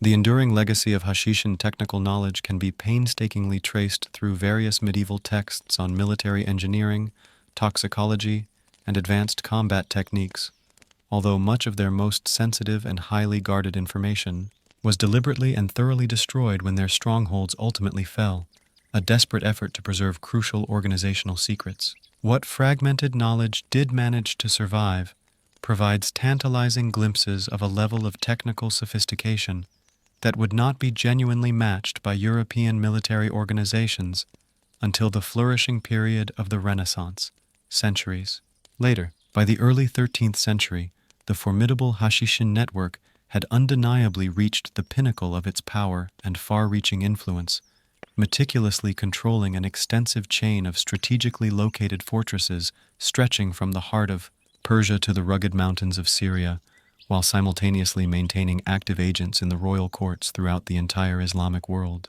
Hassan-i Sabbah's astute successors had further refined his original methods, strategically expanded his territorial holdings, and perfected the chilling techniques of assassination and psychological warfare that firmly established the organization as the single most feared and influential force in Middle Eastern politics, a true power player. However, ominous storm clouds were ominously gathering on the eastern horizon, and the approaching tempest would prove to be far more devastating and utterly destructive than anything the Hashishins had confronted in their century and a half of formidable existence. The relentless Mongol Empire, under the fearsome and utterly ruthless leadership of Genghis Khan and his formidable descendants, was expanding westward with unprecedented speed, unparalleled ferocity, and an insatiable appetite for conquest, systematically destroying established powers and fundamentally remaking the entire political landscape of Eurasia according to their own brutal administrative principles that held no conceivable place for intricate, independent organizations like the Hashishins. The Mongol approach to warfare and political control was fundamentally and radically different from anything the Islamic world had ever experienced before. Where traditional conquests typically involved the mere replacement of one ruling elite with another, often while largely maintaining existing social and economic structures, the Mongols practiced systematic, wholesale destruction of established institutions, followed by a complete and ruthless reorganization of conquered territories according to their own alien administrative principles, leaving little trace of what came before. This fundamentally different approach presented an existential threat to the Hashishins, because their very power and influence were entirely predicated upon the intricate web of fear, nuanced religious authority, and sophisticated political manipulation they had painstakingly woven throughout the pre-existing established order of the Middle East. The relentless Mongols harbored no interest whatsoever in painstakingly preserving this delicate and precarious balance. Their unyielding objective was to utterly sweep it away in its entirety and replace it with their own brutal system of direct, unyielding military control. The initial harbingers of this impending cataclysmic crisis arrived in the form of terrified refugees and chilling intelligence reports filtering in from the eastern territories, where the Mongol armies had already unequivocally demonstrated their devastating, unprecedented effectiveness. Tales of entire thriving cities razed mercilessly to the ground, civilian populations massacred indiscriminately without any regard for social status or religious affiliation, and ancient, revered centers of learning reduced to smoking, desolate ruins began to trickle westward, carrying with them the terrifying implication that the Mongols represented an entirely new, fearsome form of warfare that traditional defensive strategies and established military doctrines simply could not hope to counter effectively. The Hashishin leadership at Alamut found themselves facing a strategic dilemma unlike anything they had ever previously encountered in their long, storied history. Their conventional methods for neutralizing threats invariably involved the targeted assassination of enemy leaders. Yet the Mongol command structure was ingeniously designed to resiliently survive the loss of individual commanders without suffering any significant disruption to their overall operations or strategic momentum. Eliminating a single Mongol general might temporarily impede their relentless advance, but it would not, in any fundamental sense, alter their overarching strategic objectives or their ruthless tactical approaches. Moreover, the Mongols had themselves developed their own remarkably sophisticated intelligence networks and stringent security procedures that rendered infiltration operations extraordinarily difficult and perilously risky for Hashishin agents. Their vast armies moved with astonishing speed across immense distances, making it virtually impossible for Hashishin operatives to meticulously establish the long-term, deeply embedded cover identities that successful, high-profile assassination operations invariably required. The nomadic lifestyle and fiercely disciplined military culture of the Mongols also meant that their leaders were perpetually surrounded by legions of fiercely loyal warriors who had grown up together, forming an unbreakable bond of camaraderie and trust, and who could thus immediately identify any outsiders, making infiltration almost impossible. The profound religious and cultural differences between the Mongols and the Islamic societies they were ruthlessly conquering presented additional, insurmountable challenges for Hashishin operations. Many prominent Mongol leaders were not adherents of Islam, and therefore could not be swayed or influenced by the complex theological arguments and esoteric doctrines that had proven so remarkably effective against traditional Islamic rulers. The shamanic and Buddhist religious traditions that profoundly influenced Mongol thinking provided no common ground, no shared spiritual or intellectual framework for the subtle kind of religious manipulation and theological coercion that had been absolutely central to the Hashishins' historical success and their ability to exert control. Perhaps most significantly, the Mongols exhibited absolutely no patience whatsoever for the subtle, intricate political maneuvering that had historically allowed the Hashishins to skillfully play different factions against each other, while simultaneously preserving their own unique independence and autonomy. The uncompromising Mongol approach to governance demanded absolute, unquestioning submission from all conquered peoples, demonstrating zero tolerance for autonomous organizations that might dare to challenge imperial authority or strive to maintain independent military capabilities, viewing them as direct threats to their absolute dominion. As relentless reports of successive Mongol victories in Central Asia and Eastern Persia continued to deluge Alamut, the Hashishin leadership began to grasp the terrifying realization that they were confronting not merely another conventional military threat, but a fundamental and existential challenge to their entire way of life, their very modus operandi. The delicate world that had meticulously allowed their unique organization to flourish for centuries was inexorably vanishing, and the new, brutal order being brutally imposed by the sweeping Mongol conquest would have no conceivable place for their particular intricate combination of deeply rooted religious authority, fiercely guarded political autonomy, and unparalleled military effectiveness. The desperate attempts by various Hashishin leaders to establish some form of diplomatic relations with the rapidly advancing Mongol forces met with very limited and ultimately futile success. While a few individual Mongol commanders were, on occasion, willing to grudgingly negotiate temporary truces or tactical cooperation agreements, the overarching Mongol strategic imperative remained unswervingly focused on complete, unconditional conquest and absolute submission from all quarters. The Hashishins could, at best, only temporarily delay the inevitable by offering valuable intelligence about other rival Islamic rulers, or by providing expert guides through treacherous, difficult terrain, but they utterly failed to negotiate their way out of the fundamental, irreconcilable conflict between relentless Mongol imperial ambitions and the Hashishins' unwavering desire for complete independence and self-determination. The profound psychological impact of the looming Mongol threat on Hashishin communities was utterly devastating and deeply demoralizing.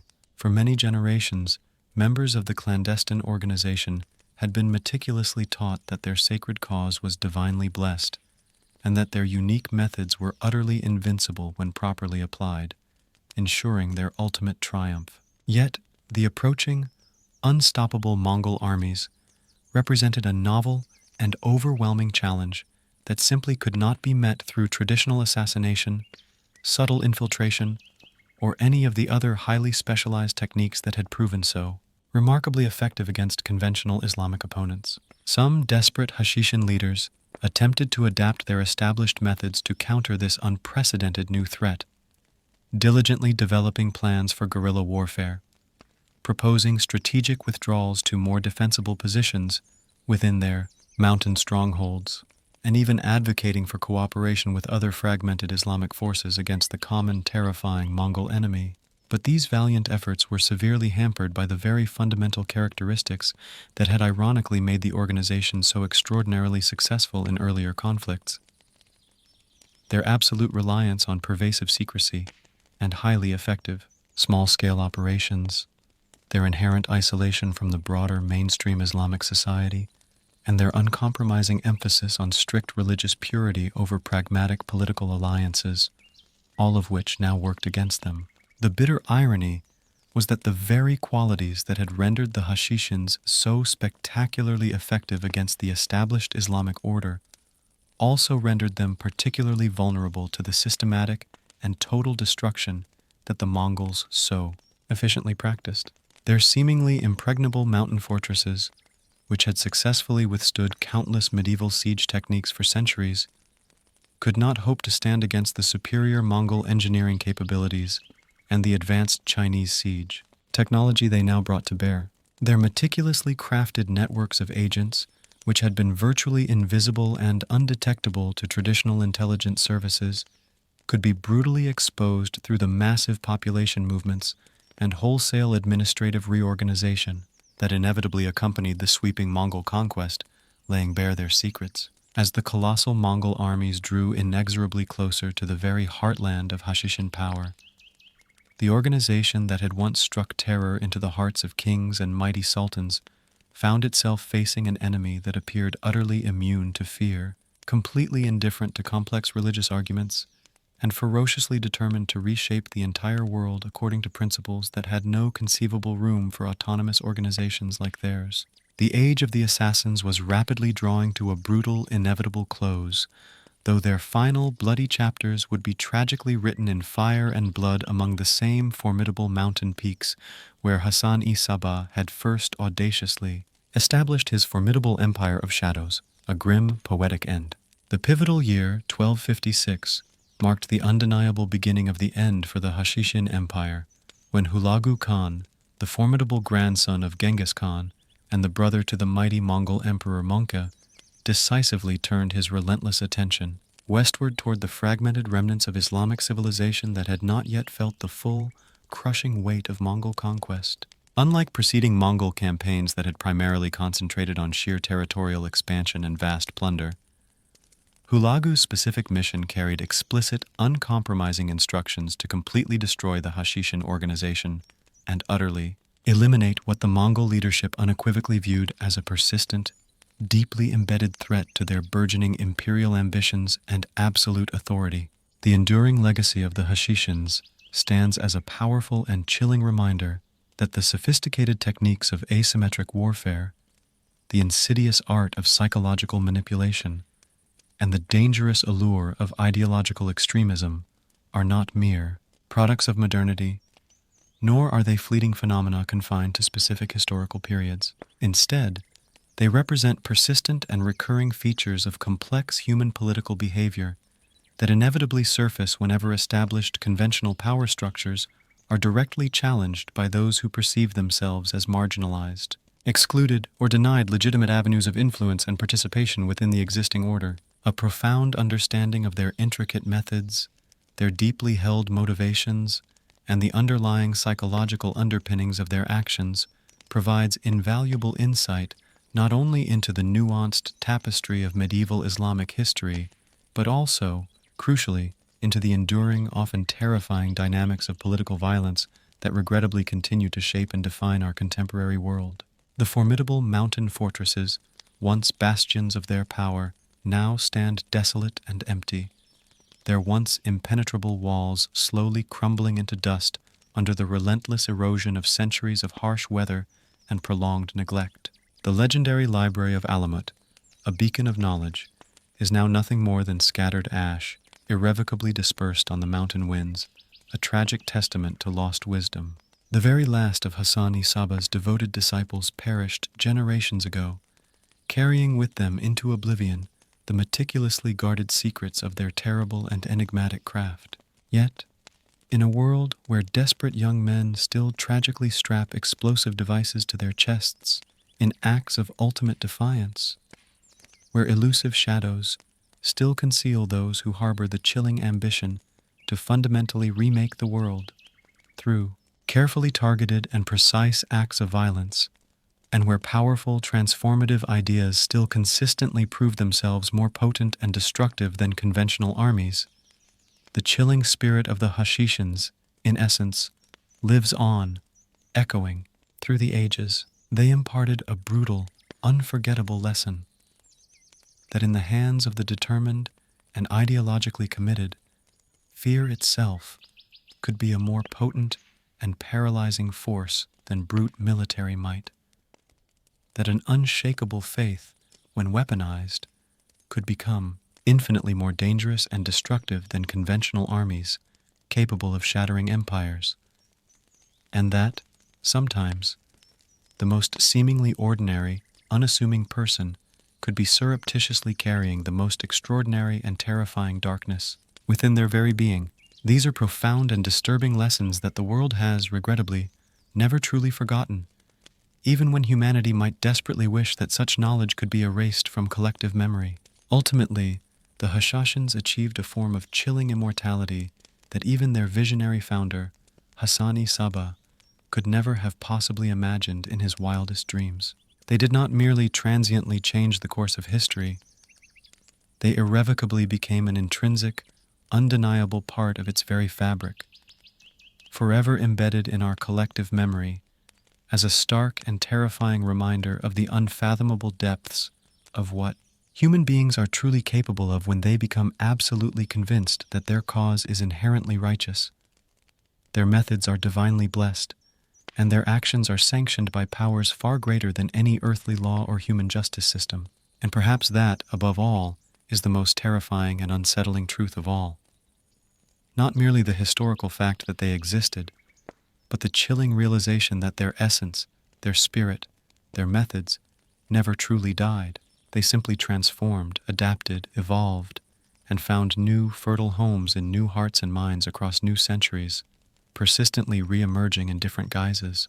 The predatory eagles may have long since abandoned their ancient, crumbling nests, but their ominous shadows are still perpetually circling overhead, casting an enduring pall that never quite completely disappears from the human psyche.